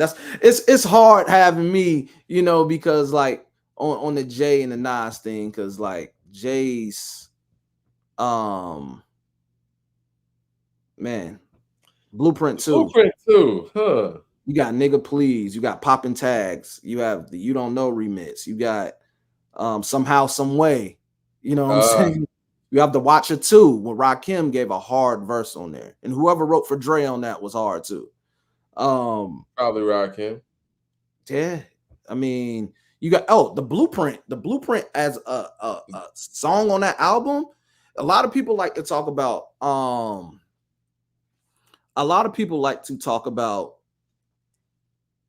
Super Ugly in comparison to Ether, and they love to throw out the fact that Ether versus Super Ugly, it's not blah blah blah. But I feel like if you really want to get into the bulk of Jay getting that, and it came later on, of course. Yeah, you can't do that. Like he already really picked Nas apart. It was really the Blueprint self-titled track on the Blueprint 2. The Blueprint 2 track. But see, the thing is, he should have just held off on Super Ugly. Once you respond, you respond. Mm-hmm. Like what Drake did with the Heart Part.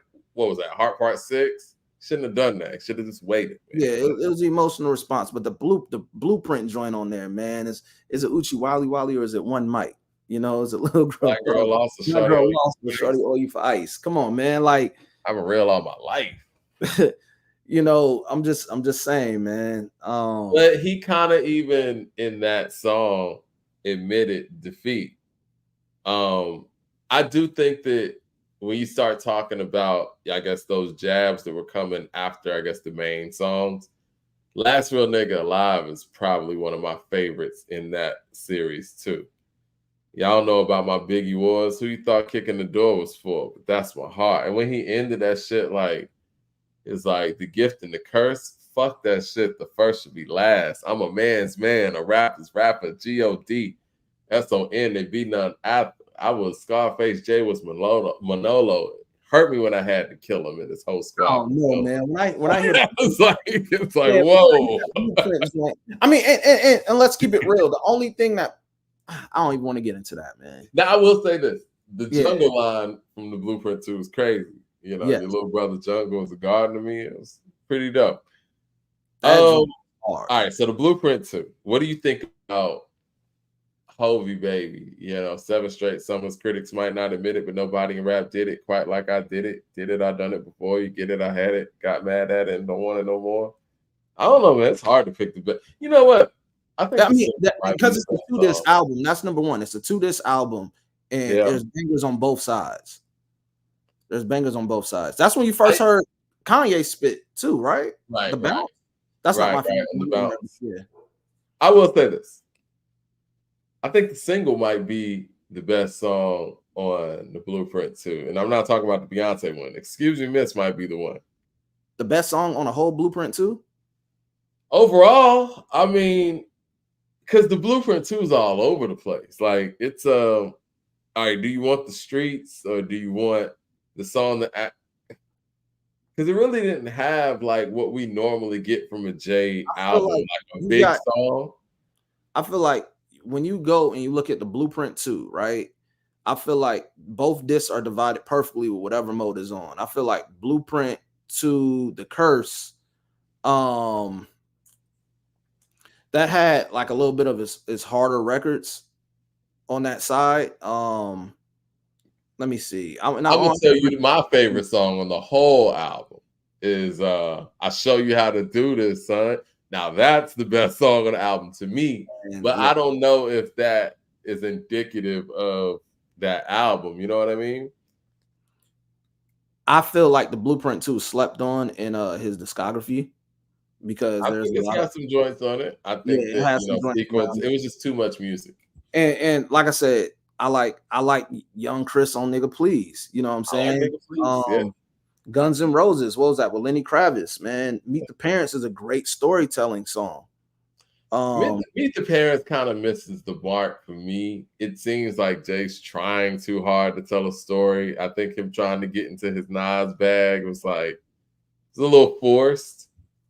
It's a little forced. All right. I don't want to count You Don't Know remix, and I don't want to count The Watcher 2. Those are 2 songs that kind of live somewhere else. Okay. You know, The Watcher 2 is on my list. Yeah. I mean, it ain't better than The Watcher 1. So it's like I love Jay did his thing. I like Rakim's verse on that song. So Rakim's crazy. Okay. I don't know where we're gonna go with the Blueprint 2. The Blueprint 2's got stuff all over the place. Some good, some bad. It's probably his most unbalanced piece of work since Volume 1. But one thing I will give the Blueprint 2 is he's rapping crazy on there. And you could tell the hunger is back because of, what happened with Ether. He's not chilling on there. Like on the Blueprint, he's chilling. On the Blueprint 2, he's rapping with a level of veracity, if you will. You don't like Excuse Me Miss? No, I love that record. It's just like it's something about like singles versus when I listen to complete albums that like I've heard it so much. It's like it's either I love them or I don't hate them, And Excuse Me, it's like Change Clothes on the Black album for me. I skip that song when I listen to the Black album. I like Change Clothes. All right, let's try to break this down like this. What's the best song? What's the best song on disc 1? On Volume 1? No, on disc 1 from the Blueprint. The Gift. Let's see, because I gotta go back and pull that up. Anybody in the chat talking about Volume 1's not unbalanced is out of their mind.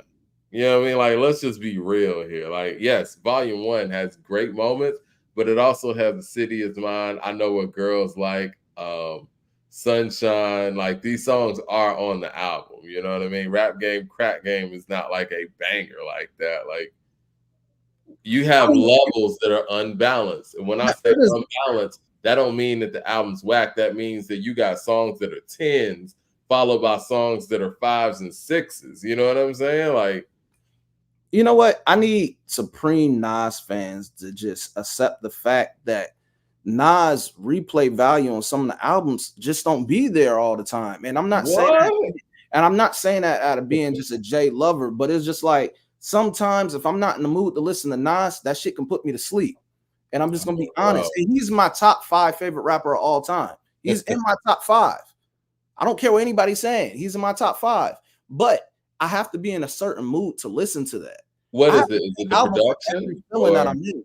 I don't get that from Nas. Is it the production? Is it the flow? Like, what is it that you say puts you to sleep? It's just like, for me, lyrically, we know what it is lyrically between Jay and Nas. Okay. But it's like, would you agree to Nas with the superior lyrics? I feel like the indictment against Nas is his beat selection. I think that is an overreach. I think that that's been over exaggerated over time.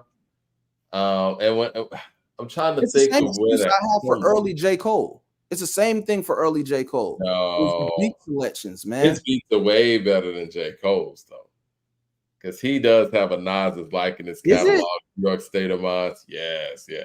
He got New York State of Mind in his catalog. He got Made You Look in his catalog. Cole ain't got those. Like, he got Illmatic, man. Illmatic's incredibly produced. We already know that's the Mecca. That's like that goes in the Hall of Fame of hip hop records. But let's slice down every other Nas album. And how many Nas albums are y'all really listening to? Do y'all get in y'all car? I'm gonna get in some Nas. I'm pause. I'm gonna throw on some Nas. This one, that's what I'm throwing. How many of y'all really go back and revisit Nas albums outside of Illmatic? Oh, no. I think that, especially the people in here, it's like, yeah, we revisit the Nas albums. We know he could spit. Even King's Disease 3. He's a god MC. We know that. But he got about, I will say this, I think that he got about 7 or 8 albums that I'll just go down the line. I mean, we're gonna go Illmatic. I think It Was Written gets revisited a whole lot. Stillmatic gets revisited a whole lot. King's Disease 3 gets revisited a whole lot. I think they did an incredible job with that. Lost Tapes, you throw that in the mix. Those are his top 5. That's a strong 5. To me, it's top 5. Oh, and then Magic. Jeez, forgot about Magic. And then you got Magic 3. This current run with him and Hit Boy, I think, has done a whole lot. And then you got Life Is Good. And so, yeah, his catalog, it's a lot of stuff to revisit. Now, I will give you this. I think some of the stuff that happened in like the mid 2000s, if you will, kind of got a lot of people lost in the sauce and kind of desired a little bit more and expected more and seemed like some down periods for him. But he even got joints on some of those. But I love Life Is Good. Life Is Good album is pretty good. I love Cherry Wine. I love, there's some joints on that. I used to listen to that a lot. That came out when I was in college. But man, you could tell where Nas is at on all his albums. It's like you could see when he was on his high. You see where he's confused with his music. You see where he's trying to make a statement. Then you see when he catches his flare again. Then you see his creative juices start coming again. It's like ebbs and flows with his albums, bro. Like it really is. And like Supreme Nas fans, cool. I don't take nothing away from the man as far as him being a god MC, a legend. But like I'm saying, dog, like people need to be real how often they really go revisit Nas full albums and listen to him from beginning to end. That's bullshit. Like, let's be real. Okay, well, we'll get into that full discussion. Let's finish this. I think in this one, man, I got Excuse Me Miss. On Blueprint 2? Yeah, I mean, because look, this is what we got. The Blueprint 2, we got A Dream, Hobie Baby, The Watcher 2, 03 Bonnie and Clyde, Excuse Me Miss, What They Gonna Do with Sean Paul. I think that might be Jay-Z's worst song ever. All Around the World. Actually, I like All Around the World a lot. I think it's one of the better songs on this album. Poppin' Tags, F All Night, I think it's underrated. The Bounce, and I Did It My Way. So honestly, yeah, if I'm going to be objective here, my personal favorite there is going to be All Around the World. I like that record a lot. I like the Blueprint 2, the self-titled track on that. I think Okay. that's my favorite. And if we're talking about the full album, I think Show You How. I'll show you how to do this. This particular watch be a one of one. Be none before it, none to come. Homie, this rapping be the only one that has it. I get it cracking when I'm backing out the garage. The 350 drop Farrar shut down Manhattan. Woo. I don't know. This was kind of a toss up, man. I'll give it to the chat on this one. Which album? The Blueprint 2. I don't really know. Oh, it's on Blueprint 2. Okay. Yeah, the Blueprint 2 album. I don't know. I think Show You How. I think it's the best. It's not one of my favorite J albums, but it has some joints on each disc. It has its moments. They definitely have some joints on both. People are saying somehow, some way. I'm okay with that. Yes, I could live with that. Okay. I could live with that. You can't beat Jay Beans in bass, Somehow, some way it's dope. Shout out to Just Plays connecting them this time. Because I think on the other two records it was Jay. How dope would it be to get a Jay-Z, Scarface, Beanie Siegel album produced by Kanye and Just Plays? Man. That would be crazy. All right. Kanye did wonders for Beans, man. He did. Yeah, man. Kanye's a pretty great producer, I feel like Kanye he definitely tapped the sound for Beans early. No, for sure. Now we got Hip Hop Is Dead, which was one of my favorites. Now this is one of those albums where I think the criticism. Yeah. They said please don't do the Jay-Z and Beyonce album. That's not none of my favorites either. And I waited a long time for them to collab, and that it didn't meet my expectations. So I agree. All right, 444, not 444. I'm sitting there reading the chat. Y'all throwing me off. Hip Hop Is Dead. I don't know, because I could go a couple of ways. I could go Can't Forget About You, which I thought was a really dope record with Chrisette Michele. And I thought Still Dreaming with Kanye was really dope, and Black Republican is really dope. Black Republicans is hard. That's my favorite off there. But I actually like Black Republican, because that was a big moment. Black Republican's hard. I'm cool with Black Republican.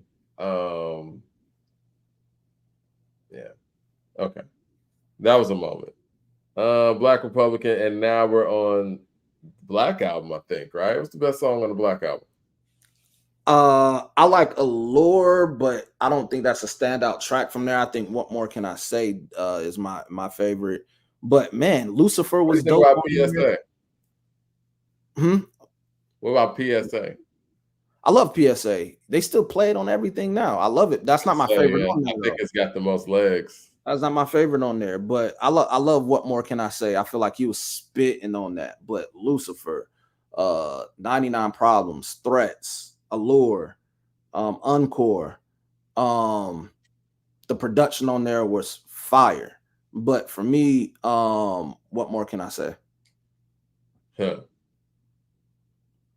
I think the way that PSA has lasted and the intro to it all, it's probably one of his most important songs. And I think if he were to do a show right now, that might be the opener, But yeah, he's spitting on What More Can I Say for sure. I think in the moment, What More Can I Say got us excited about the album. But over time, PSA might be the answer. Even though I personally lean towards Threats on that album. I like Lucifer more than Threats. Lucifer's crazy too. But my favorite on that album is What More Can I Say? December 4th was hard too. December 4th was very hard. I like that hard. There's a lot of joints on the Black Album. Now I got to give credit where credit's due. The Black Album is tough. Yeah. Do you guys think? All right, I'm gonna have to poll this one too. You don't know who won that poll. Let's see. What are we putting in the poll? We're gonna put PSA. We're gonna put What More Can I Say? All right. PSA, What More Can I Say? Are we putting 99 Problems? Might as well. And Threats? So much on there. Yeah, it's a packed album. The production was great. It's his retirement album, man. And then Alleged retirement. yeah, retirement. Yeah, All but right. It's in the poll. Let's see what people say. and then when you look at the concert DVD, you know what I'm saying? The Fade to Black, it just Oh yeah. seeing him making those records is, man, it's crazy. But Yeah, yeah, I had that DVD back in the day. for Okay, me, what more can I say is winning? Up, PSA's winning. PSA's winning. What more can I say? We got 40% PSA. What more can I say at 37? Damn, now they're tied. 99 Problems ain't getting no votes either. I think 32 some people like PSA because it's just like one of those records you just hear all the time on certain things, you know. Allow me to reintroduce myself. More memorable than What More Can I Say? But What More Can I Say, for me, he was really spitting. Yeah, he's rapping better on What More Can I Say, but the beat on PSA is better. I think the statement it is stadium music, as somebody said in the chat. I mean, it's really close. 39% PSA, 34% What More Can I Say, and Threats 24%. We'll take 10 more votes. We're gonna get it up to 50, and we'll see, like, you know what I'm saying, where we land there. The next album in Nas's discography is Untitled. I think the best song on that album, Nigger, The Slave and the Master. PSA is 40%. Looks like PSA might get this. What do you guys think about the Untitled album, and what's the best song there? I think Fried Chicken's probably going to get some votes here, but I think The Slave and the Master is the one. Yeah, he had like 2 mainstream successful, you know, joints on there, you know. Yeah, I didn't like Hero like that. I didn't like Hero either. I did like Make the World Go Round with Chris Brown. That song was dope. Yeah, Fly Fox was interesting too. You know what, man? What more can I say is not getting put away, man. I'm gonna have to. We're gonna have to keep the poll open for this one. he was spitting on there. People got to go back and hear that last verse, man. How he ended the record. What's the best song on Kingdom Come? I'm biased. It's not one of the favorite listen like sonically to some people, but I really like Beach Share. I like Minority Report. I think it was an important record for the time, and then, you know, it just caps it off with Neo on there. But my honorable mention is 30 something. I like Dig a Hole, but when I go back and listen to Dig a Hole now, the production is great, but I really don't like that hook now as I did back then when it happened, you know. I personally love the song Kingdom Come. But objectively, I think Lost Ones is probably the best song on there. Lost Ones is great. Beach Chair is my favorite on there though. In Minority Report, but Beach Chair is my favorite. Yeah, if I'm being objective, I think Lost Ones is the one. Okay. So now on to Life is Good. Life is Good is a good album. What is the best song on Life is Good? I like Accident Murders. I like The Don. I love Cherry Wine. Daughters is actually a pretty dope song, really good, especially with what was going on at that time. Yes. Yeah. Daughters. But for me, it's a toss up between Accident Murderers and Cherry Wine. Matt Max in the super chat says, shoot at you actors like movie directors. Yeah, PSA won that one too at 47%, right on time. Cherry Wine, Bye Bye Baby. I'm okay with Cherry Wine, and Stay is another one. Yeah, Stay is a good one. Michael Williams with the super chat says, 44 Fours shouldn't have been a bonus track. One of the craziest lyrical displays ever. Stay is the best song on Life is Good. Okay. A lot of people feel like that about Stay. Now I agree. 44 is crazy, crazy. He should have put That that was on an album. yeah, that You know what? This is what I'll do. Since we're polling stuff, might as well. Um, I'll put Stay, Cherry Wine, and Bye Bye Baby. So we're not, saying leaving anybody out. Mad Max in the super chat says Locomotive's best song. All right. I see a lot of people in the chat saying Bye Bye Baby, Stay, and Cherry Wine. So put that out there and see where we land. Let's see. Man, a lot of great music, man. yeah. These guys have a great catalog. Let's see. Bye, baby.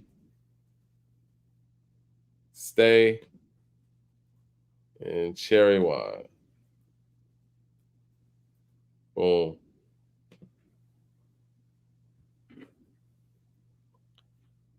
All right, same concept. We'll get to 50. So that's where life is good lands.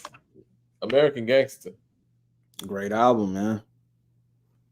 It's my favorite song on American Gangster. You know what, man? I usually don't do this, but the Rock Boys, man. I usually don't go with the singles, but that single's perfect. Might have to do a poll for this one, man, because for me, I love Party Life. I love Ignorant Shit. Hearing Beans come back on there with them. I love Ignorant Shit too. I like Success. I like Falling. I love I Know. I Know is probably one of my favorite joints off the album. No Hook is hard. I love No Hook. But I know just the feel of I Know and just I like it's the same with Party Life. I'm cool with Party Life being in the conversation. The other song I'm thinking about, not American Dreaming. I'm gonna say, what about Sweet? That's a good one. But Success is great. Ignorant Shit, like I said, Free Siegel. Because Siegel come back on there. Fallen, the sound of that record is great. Say Hello. I mean, man, that's a great J album, man. American Gangster's dope. That's a great. All right. So I see I Know here. I'm gonna put Rock Boys in there, American Dreaming, and what? Say Hello. I feel like I'm missing something. Party Life. What do you have? What are we gonna poll? I see American Dreaming in here a lot. I see I Know, we can put that in there. The Rock Boys, and are we gonna do Party Life or Success?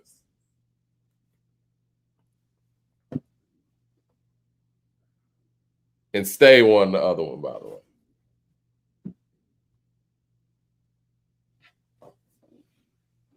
Because Ignorant Shit, man. That's you got that sample on the beat on that. Like, man, that album was well produced too. Oh yeah. Shout out to Sean and LV. You know what I'm saying? And Puff, Yeah. I Know. Rock Boys. What? Party Life or Success? That's the question. I'll take Party Life from how he's spitting on there. I like the slick flow, Jay. And you know what? We'll throw Say Hello in there. All right. Polls up. We'll see what you guys pick from there. Yes, long illustrious catalogs, man. Like how far are we gone into their catalogs? All right. So now we got Nasir. So many albums, man. Nasir, I think the best song on Nasir, in my opinion, is White Label. I'm not You want to check it for Nasir? People say Adam and Eve. Nah, I wasn't, bro. Like I said skip. Nah. Yeah, Nasir was alright. I say Nasir is Nas's worst album. Skip Yeah, Not man. Serious. Y'all was saying Adam and Eve. Kanye screwed him on that album, man. It could have been better. Him rapping over those beats because they ruined Cop Shot the Kid. They ruined that. They ruined it. Like that I was like it. Cop Shot the Kid. I don't think Nasir is as bad as people say it is. Man, I feel like him over Kanye production didn't serve him well. I was gonna say, I think that, you know what? Objectively, I think the best song on the album is Everything. The song with The Dream and Kanye on the hook. Not my Objectively speaking. And this goes against my indictment when I compare to Jay and Nas albums, man. He have a lot of misses, but he has some hits, but there's a lot of misses, bro. Oh, we about to get the Jay misses. Man. Stay tuned. We're getting to Jay's misses right now. Well, the Blueprint 3 is still not a miss. It's the best song on the Blueprint 3. Oh, Blueprint 3. I like What We Talking About. I like Already Home. And I like The Rock Boys is one that's poll, by the way. What, Rock Boys one? Yeah. I know it's at 21%. The Rock Boys is at 38%. Party Life's at 9%. And Say Hello's at 32%. Interesting. Yeah.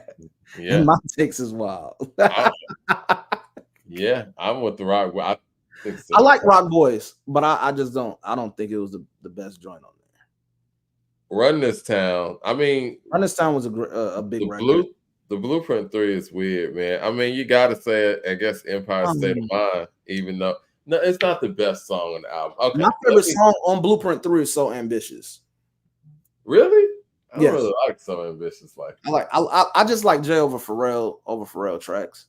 I think people are overwhelmingly going with Already Home. I'm okay with that. Already Home, yeah, I could live with that. I can live with that. I can live with that. Already Home being the best song on there. It actually sounds like him. This is one of those Jay albums where it's like I probably would say flow wise, it doesn't have a great album flow.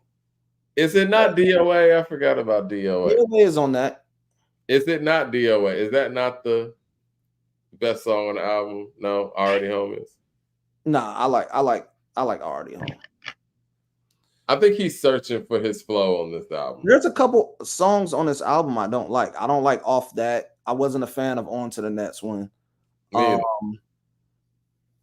Yeah, I feel like I wasn't a fan of Every Day a Star Is Born either. I mean, I didn't like the beat. I didn't like the hook really either. It's okay. I mean, I get the approach. I'm not a fan of Reminder. You know what I'm saying? Like, so yeah, I like So Ambitious. I like What We Talking About, and I like Already Home.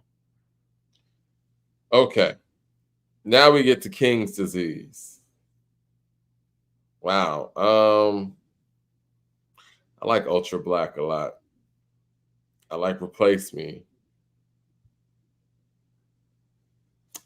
Let me see. 10 points is pretty big too, and spicy. Now, I know when King's Disease came out, 2020.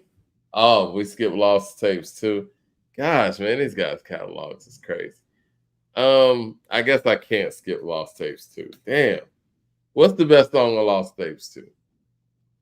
Because I don't even know. I mean, and I want to be fair. You know what? How about we make a deal? If we skip Lost Tapes too, can we skip the Jay-Z and Beyonce album? I can live with that. Okay, because we already did skip. That's one of the albums I don't revisit. I don't revisit. You know what? We skipped the Best of Both Worlds too, so we already skipped that. So let's we could skip Lost Tapes too. Yeah, we could skip Unfinished Business. That shit was terrible. Okay, all right, I got you. All right, so we skipped Lost Tapes too. I think with King's Disease, I'm gonna go Ultra Black. I go Ultra Black. I like Ultra Black a lot. I listened to that the other day. King's Disease was celebrating its shit. We did skip Distant Relatives. We skipped Watch the Throne. So that was a slept on Nas album. Yo, Distant Relatives is crazy. Yeah, that's a slept on Nas album, man. I mean, sure, we can throw that back into the fold and then throw Watch the Throne back in the fold. We took Watch the Throne off? I mean, I think we just skipped it, right? Or was it next? No, that was next. Yeah, that was next. Okay, well we got to go back to Distant Relatives then. Okay, let me go. All right. Go revisit. Best song on Distant Relatives. Distant Relatives, man. Man, it's so much, man. These guys have such a crazy catalog, and people wonder why I say the things that I say in regard to Andre 3000 never having one song with 3 verses on them. This ain't even counting the stuff that these guys have done on soundtracks, on compilations. You know what I mean? Like, these guys got hella music, man. Yeah, I like leaders. I like Leaders, and I like Count Your Blessings. Count Your Blessings is crazy. There's so much on the Leaders is dope. I'm with you. Patience too. Yeah, this was a good album. This is a very good album. I see people saying Patience a lot in the comments. Okay, this was right before Life is Good, right? So yeah, let me slide this right up in here. Patience. And I think we're on Watch the Throne now too when it comes to. So Watch the Throne, I remember Watch the Throne is probably the last album that I got actually on like actual disc on CD. Oh, actually got the. I remember the day when we went to go do it. I was in college. My best friend, roommate from college, we both went to Best Buy and got that and got food, got whatever. We rolled up, whatever. We chilling and we listened to that, not listening to anything. Not speaking, no nothing. We just listened to it and we talked about it afterwards. And I would say Kanye one up Jay on that album. What's the best song on that album? Let's see. I like Gotta Have It, but I definitely like Gotta Have It a lot too. I like Gotta Have It, but I like No Church in the Wild. Who Gonna Stop Me? Yeah. I always thought Murder to Excellence was hard. I thought the beat, I love the beat. The message, the rapping. I just always thought that record and The Joy, but that's more of a bonus, so I don't really count that. But I love that record though. Oh, The Joy? Yeah. For sure. Yeah. Shout out to P Rock. I mean, I love what Kanye did on there, man. Like, yeah. And then I feel like Welcome to the Jungle is interesting when I listen to Jay's verse because it sort of feels like he's getting at Wayne. It feels like he's getting at Wayne. Yeah, I feel like that was a Wayne snap on there. Yeah, on Ham too. I think that's just Jay being competitive, and when you think about it, this is the time where Wayne's like on top of the world and being thought of, not just saying that he's the best rapper alive, but really being thought of as that, you know? Yeah. That was a great album. Are we cool with Murder to Excellence? How long? Like, was that the song at the end where they had the moment of silence? Was it Love You So? Like, let me see. I'm trying to like replay that album in my head. Otis is a moment too. Yeah. I don't think I appreciated this album when it came out because my expectations were through the roof, you know? I like Who's Gonna Stop Me, man. No, Gotta Have It. I gotta say Gotta Have It is my favorite one out of the whole album. It might be my favorite. I don't think it's the best song. What do you guys think is the best song? Because I'm sitting here in the chat. Let's see what people in the chat are saying. Y'all put in the best song on Watch the Throne in the chat right now because we can't even poll it at this point. It's too close. I'm so glad the Rock Boys won. I didn't expect that one, man. I didn't expect that as the best joint on there.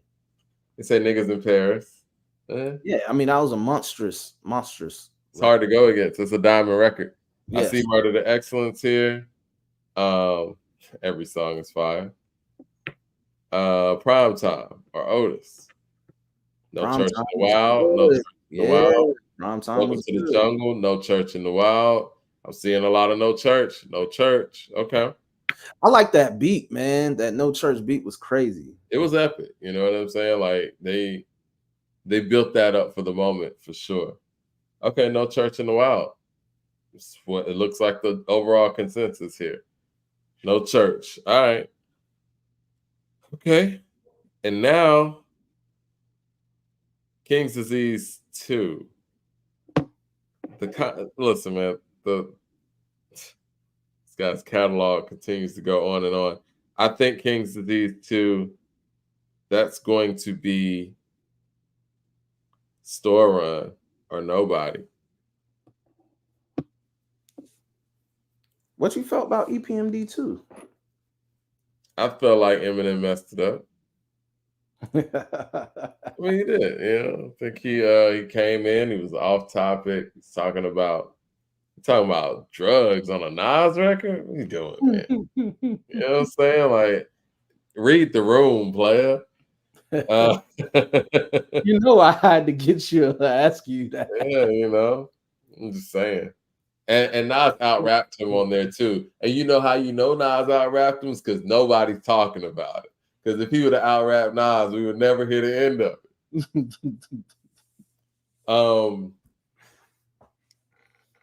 it. Nobody is special because your girl Lauryn Hill's on there and she's actually rhyming. What are your thoughts on Lauryn Hill? Quick sidebar before we wrap all this up. You know, because I want to know what your generation thinks of Lauryn Hill. Because you know she's slightly before your time, I guess. I was a kid, but I was around for Lauryn Hill. We listened to her. I mean, but she only did it once. Like, you know what I mean? Like, yeah, she played. I mean, she played a big part in female. And I don't know. Do we consider Lauryn Hill a rapper? Yes. Okay. She's more of a singer than a rapper. I will say that. People like to held her as like the best female rapper of all time. I'm like, well, does she really get that? Does she get that title off that one album? I agree with you. It's unfair. This is the thing with Lauryn. This is the dichotomy with her. We look at Lauryn in a vacuum, and we look at Lauryn from, you know, she's the best female MC I've ever heard rap, but she doesn't have the body of work for me to be able to say that. You know what I'm saying? And then another thing, like her album is goated. You know, Miseducation is goated. But the thing that is interesting about Lauryn is when we started getting a conversation of who do we want to move the goalposts for when it comes to songwriting. If we don't want to give Kanye that because songwriting ability or whatever, why don't they do it for Lauryn? Is it because she's a woman? Because when you go back and look at all that, somebody else writes for Lauryn. I think she writes a rap. She wasn't writing that stuff on Miseducation like that. If you go back and look, the singing stuff with the rapping stuff. The rapping stuff, she was writing the rapping stuff. Now the R&B stuff, yeah, I mean credits have gone all over the place, but when it comes to the bars, you know, Lost Ones, like, because if she's not writing this, who is? She always been nice with the bars, but again, I don't think she. Let's look at Lil' Kim, who has had writers too, but she proved she could do it without that too, though. She has. Lil' Kim has about 4 or 5 albums worth of catalog, and Lauryn's rap catalog is basically maybe 4 or 5 songs. It's not fair to Kim and all the great features that Kim has and all the impactful records that Kim put out there to put Lauryn ahead of Kim on the list. I don't think, just based on the amount of work. I just don't think it's fair. Hold on. What? Go ahead. It's funny how we move the goalposts for certain people. You know what I'm saying? Like, well, you know, we just had a conversation about Andre 3000, and is this not the same, you know, the same It's tree similar. as that in a sense of how we treat their stuff? At least she gave us a solo album that's like, you know, rap, you know, but Well, she also has doo-wop in her catalog. She has lost ones in her catalog. That is it's more than what I can say for Dre, rap wise. we held her like it's a great album. It goes down as a goated album. Can't take that away. How am I moving the goalposts? I would like to know how I'm moving the goalposts. I'm trying to stay as impartial as possible on this. I'm just playing devil's advocate. People got store run winning that, by the way. And I'm not trying to, rewrite history when it comes to it. Like I said, Miseducation is a goated album. But when we talk about her place in the rankings of hip hop, and it's really interesting how that goes for her, Andre 3000 to me. It's very similar. And what I will say, what Lauren proved that Andre still has yet to prove is the fact that she can hold our attention with just a solo rap song. Simple as that. She hadn't shown it a lot of times, but she's shown it. He's never shown that. But on the flip side, Outkast's catalog is a lot more vast than what the Fugees' catalog is too. The Fugees did this 2 times. One time was the dud, other time was greatness. They never had to follow up the score. I will give Outkast credit. They've had to follow up critically acclaimed efforts time and time and time again. And so Andre's a part of that. So I will say that they're very different in that way. And I got to give credit. Her as being like the best female rapper and all of that or whatever. And that Miseducation is not a full rap album. I will say this. In a vacuum, like I said, if you throw her, MC Lyte, Queen Latifah, again, I think who slept on in this conversation, Kim, Nicki, whoever else you got in the conversation, Lyte, Lady of Rage, whoever else you got in this conversation, I would be confident in believing that Lauren would come out with the best verse. But again, that doesn't tell the whole story either, Just like I think the Brat doesn't get a lot of credit for her, for what she did. Now the Brat's dope. Yeah. And she did the first female rapper to go platinum. And she did it with some bangers too, man. Funkdafied's a dope album. It wasn't just some man. So it's like, how do we take somebody that, like I said, it's a goated album, but how do we take somebody that doesn't give you a full hip hop album and we play some above people who did? And did it time and time again. No, it's fair. I think we love Eve too. That's another one. Yeah. I think we love the idea of what we would love for Lauren and Andre's catalogs to actually be, as opposed to what they actually are. I think she gave us she gave us a great album, but I feel like people, rightfully so, just are stuck on that content because now where it has went is the total contrast from anything that Lauren was doing. So I feel like, when you have the content, you have the great songs to follow, it just goes up there. It's the Hall of Fame for that. But what we do is we sometimes get lost in what could be, and we give people credit when they give us minimal output, and we throw shade and throw stones at the people who continuously stay out here, i.e. Big Boy, i.e. LL Cool J, Snoop Dogg. Like these, he's kind of been out of the picture for a minute, but I'm talking more so in the early 2000s when L was always here. We never gave him credit for it. And we would give people credit who came in like once or twice and went away. And we'd be like, oh no, they the GOAT. Like, nah, like we gotta give credit for the people who actually stayed around, even though some of their newer stuff might not be what it was on the first 2 albums. The fact that they're actually attempting to adjust to the game it's not an easy feat. The people who stop doing what they're doing don't even have to do that. You know what I mean? Like you're not faced with that challenge of having to adapt. So I feel like it's a luxury that you can still tour and be relevant off of just one project. I feel it's a luxury. I feel like we can't, no matter the opinions, we can't knock her off where her place is in Black music, where her place is in hip hop and R&B. But when you start talking about best female rapper of all time, and you don't give me a full rap album, and we have others that did, it's kind of like, to me, it's unfair just because the ability. And that's what I'm saying. So many goalposts moving. Oh, because she could rap circles around so and so. Well, Black Thought could rap circles around motherfuckers. You're right. Nine could rap circles And around that's people. the But it's perfect just like, that's when people move the goalposts when we talk about body of music, when we talk about full rap songs, when we talk about record sales. Like, it's so many different points when you point out stuff when it's that. And when we just have to stick to the fact of the matter. Yes, she has to go to album. Is it a hip hop album? No. Does it have hip hop on it? Yes. But it's not a full rap album. No, it's not. And and I had a problem when I was a Complex or whatever. They put it as the greatest album ever, and Thriller was like number 2. And I'm like, hey, this album's not better than Thriller. And respectfully, there aren't many that are, if any. And then you also have to think about, and we don't look at Thriller in these terms, Thriller actually had to follow up Off the Wall. There's no pressure for miseducation like that.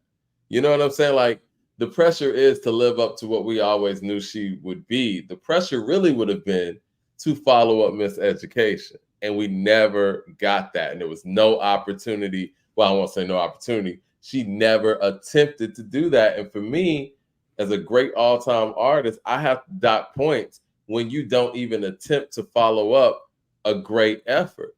Like, Stevie had to follow up Talking Book. He had to follow up, First Finale. He had to follow up even Songs in the Key of Life, and came with Hotter Than July. Michael had to follow up Off the Wall, had to follow up Thriller. Prince had to follow up 1999. It's not like, you're not the same as these people.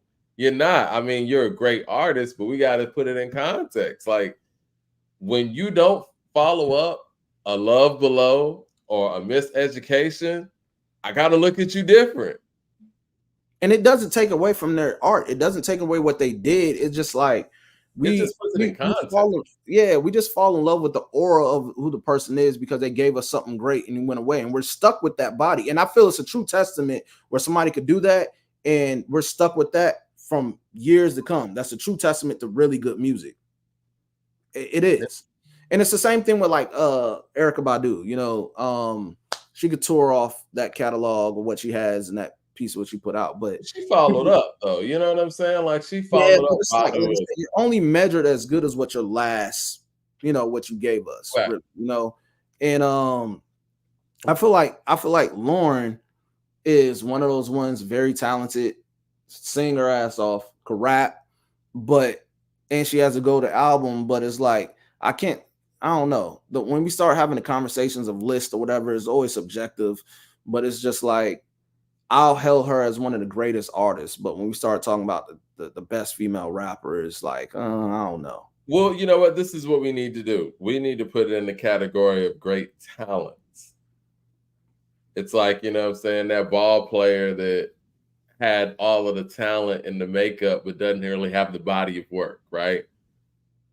You went out there and was giving it to him on some Lynn Bias, and that's not fair because Lynn Bias didn't live to be able to play in the pros, but it's like, it's kind of like that, where it's like, okay, we saw the potential, but the potential never, formulate into what we thought it could be. I mean, it's underachievement.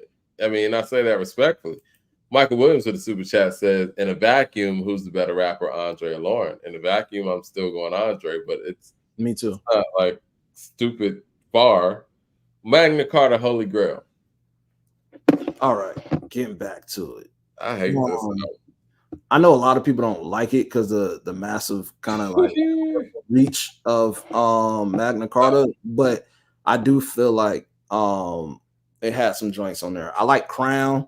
I love the sound. Of course, you think it has some joints on there. I love Crown. I mean, that's my favorite on that album.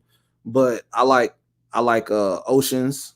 I like Fuck With Me, You Know I Got It. I think that's the best song in there. Yeah. But I like the joint with JT. I just think Jay and JT make good music. You know what? I never liked that record, but I will say this. This is one song that actually grew on me, is Part 2. On the Run. That actually grew on. Even though it Oh sounds yeah, that's more on my like a list. Yeah, I Beyonce got that on song. there. That's a yeah. That's probably my number 2 favorite Jay and Beyonce song. What's number one? Number 1 is I like Bonnie and Clyde. Oh, you're like on 3 Bonnie and Clyde? Yeah, Huh. I like Bonnie and Clyde. I think I didn't like that because it was just basically me and my girlfriend Oh, played right over. My favorite collaboration of theirs, it might be Deja Vu or Drunken Love. oh, Drunken Love. Yes, yes, Yeah. yes. I'll put Drunken Love over. Yeah, Drunken Love is probably my I'll put favorite Drunken Love collaboration, to over be Bonnie honest. and Clyde. Yeah. Because I love Deja Vu and Jay, did his thing on there, but I don't know how well Deja Vu aged actually.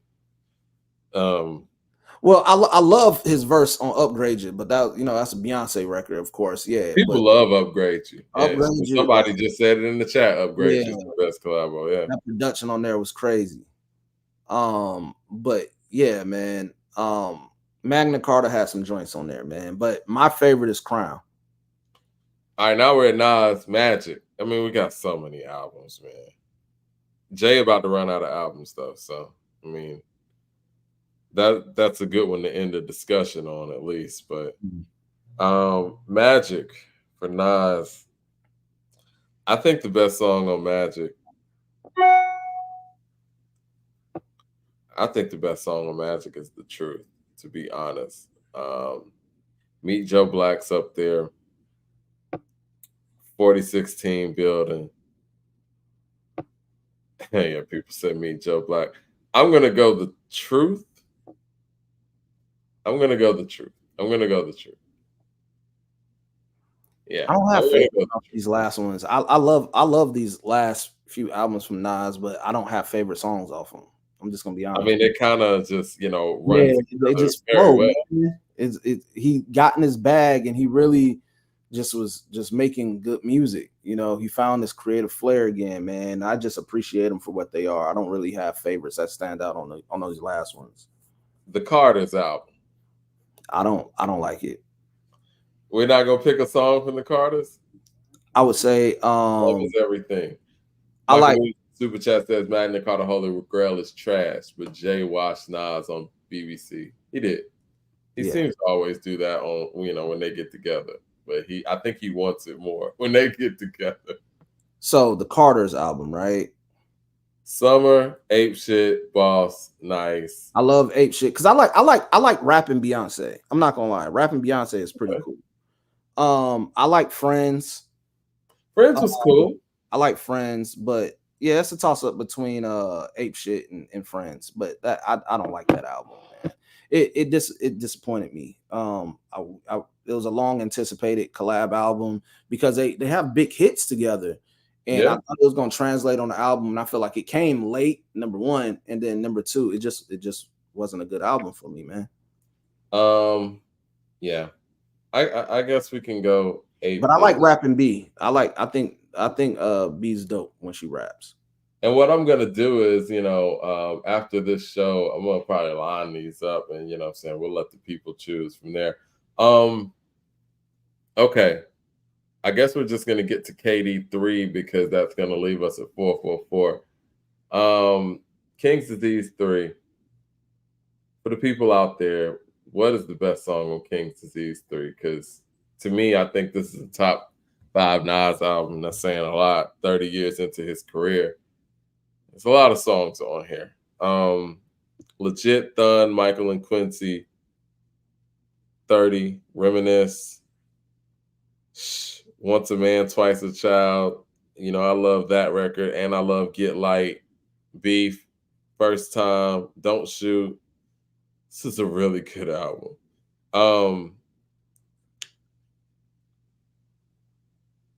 I don't know, man. It might be Legit. I don't know.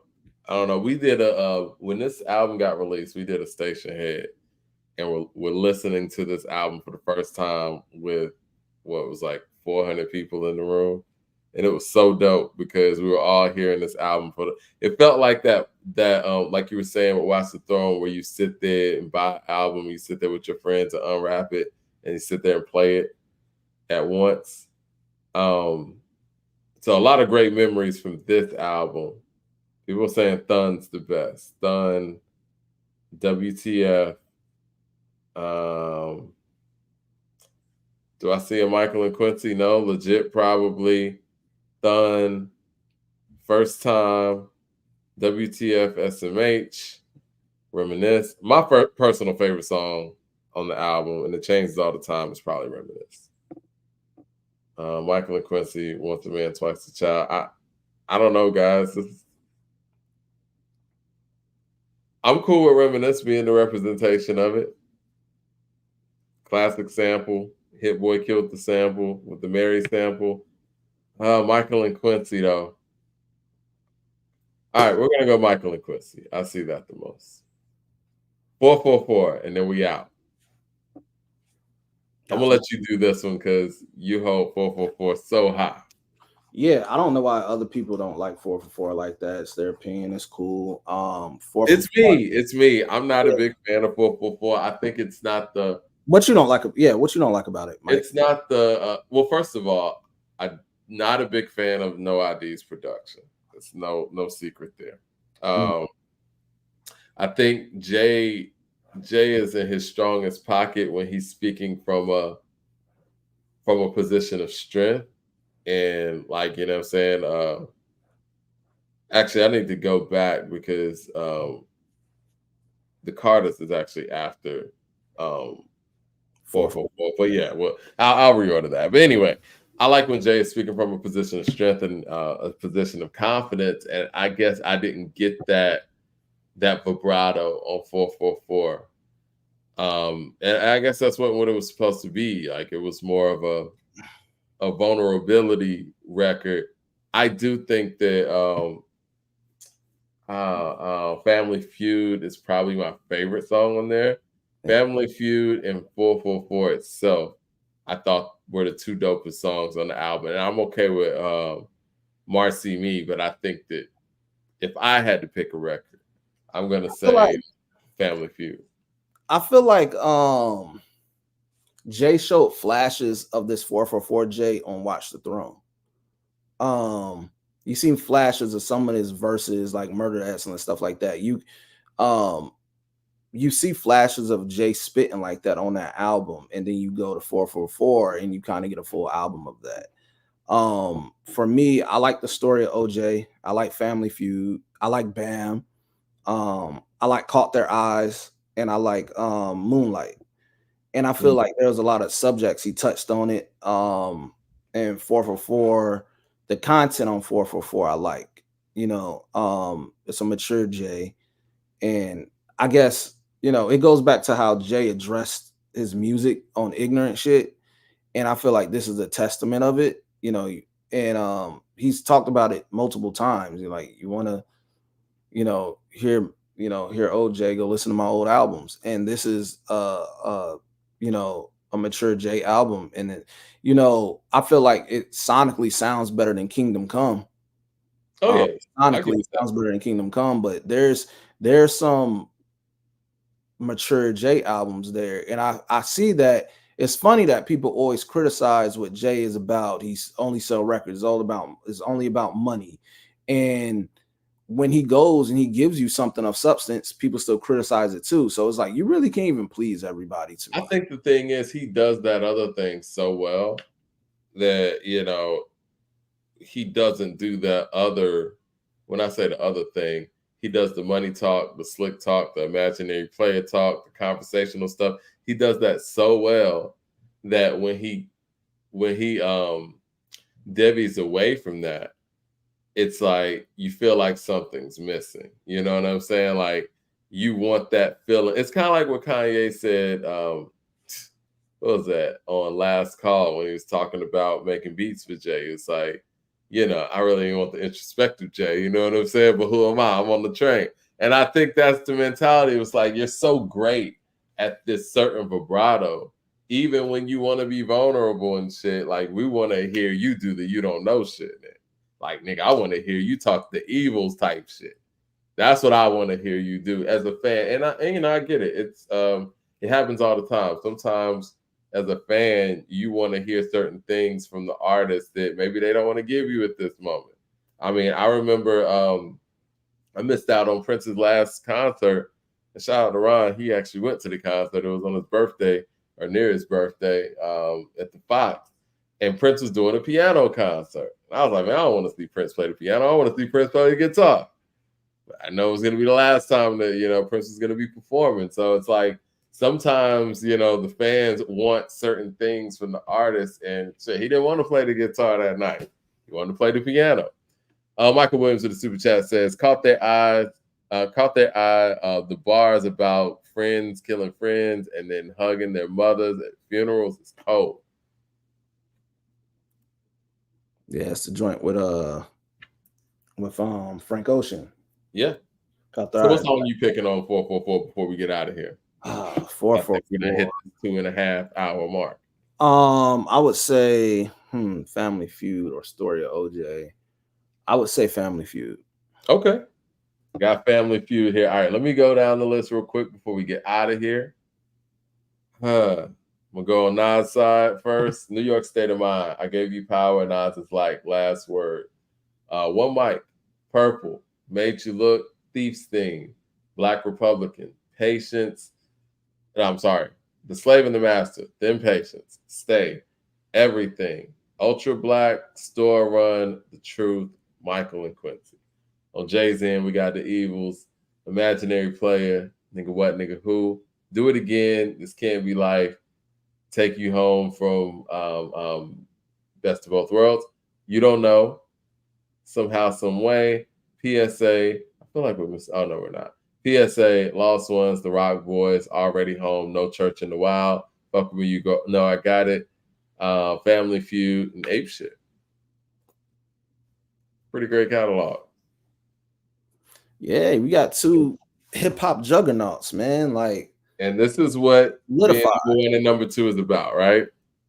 Yeah, yeah, man. It's two hip hop juggernauts. So you're gonna have people that's gonna love and hate. You're gonna have some that's for others more than the one, or you're gonna have people that just equally love them both.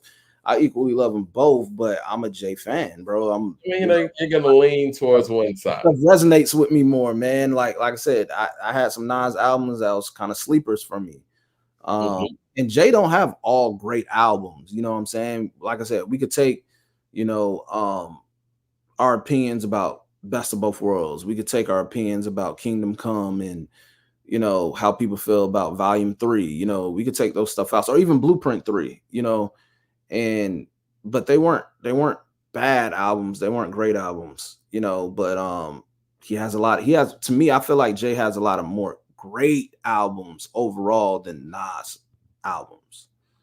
And so how is Jay number 2 if he has 5 trash albums? Well, tune into the next episode and we'll go down the line with whose catalog actually competes with somebody of Jay's stature. I will give Jay this. He has the longevity. He lyrically he's a top 5 MC just off of that alone.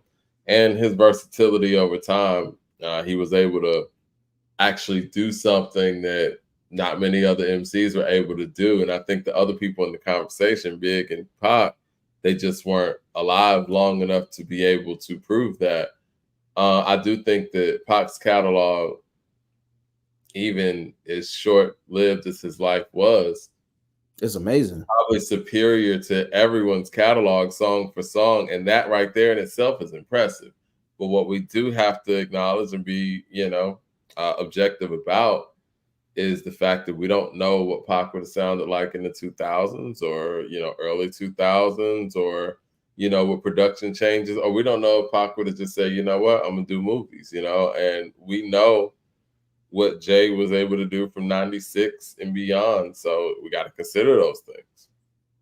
Just saying. Yeah. And, like I said, it's easy to take the most polarizing artists out of that and try to cut down their worst stuff and then hold your best artist at a certain point, but you don't want to discredit his bad work as well. When you compare bad work or mediocre albums between the two, you really have to figure out who's who, album flows, or whatever. And I kind of feel like I said, I'm holding on to my stuff. I feel Jay had the better albums, and that's where I stand on that.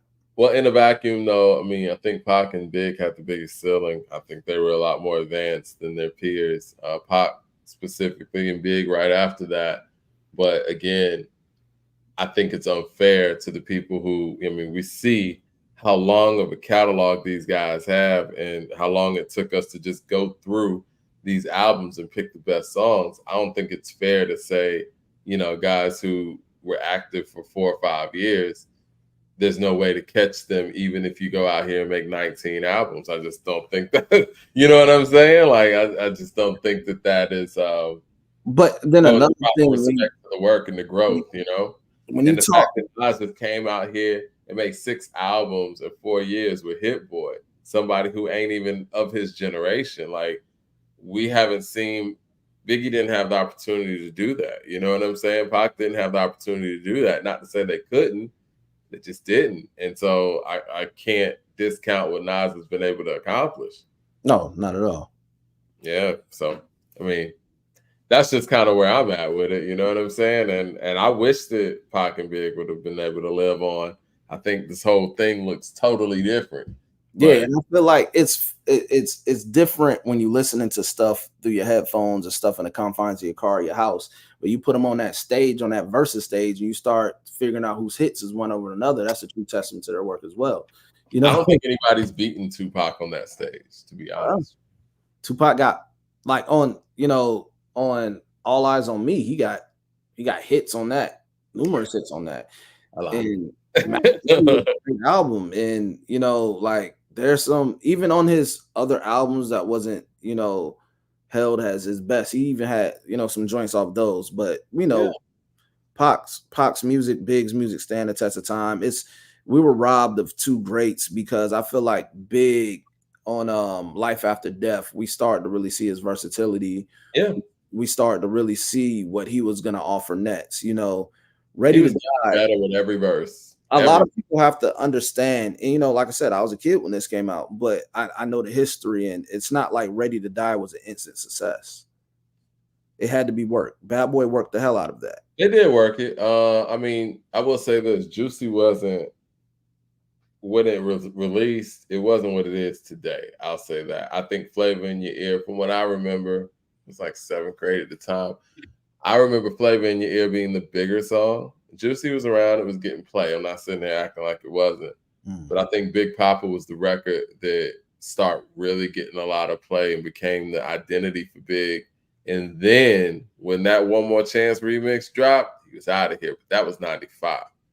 And it had already kind of worked Ready to Die. I mean, that's why Pac is in that video talking about stuff.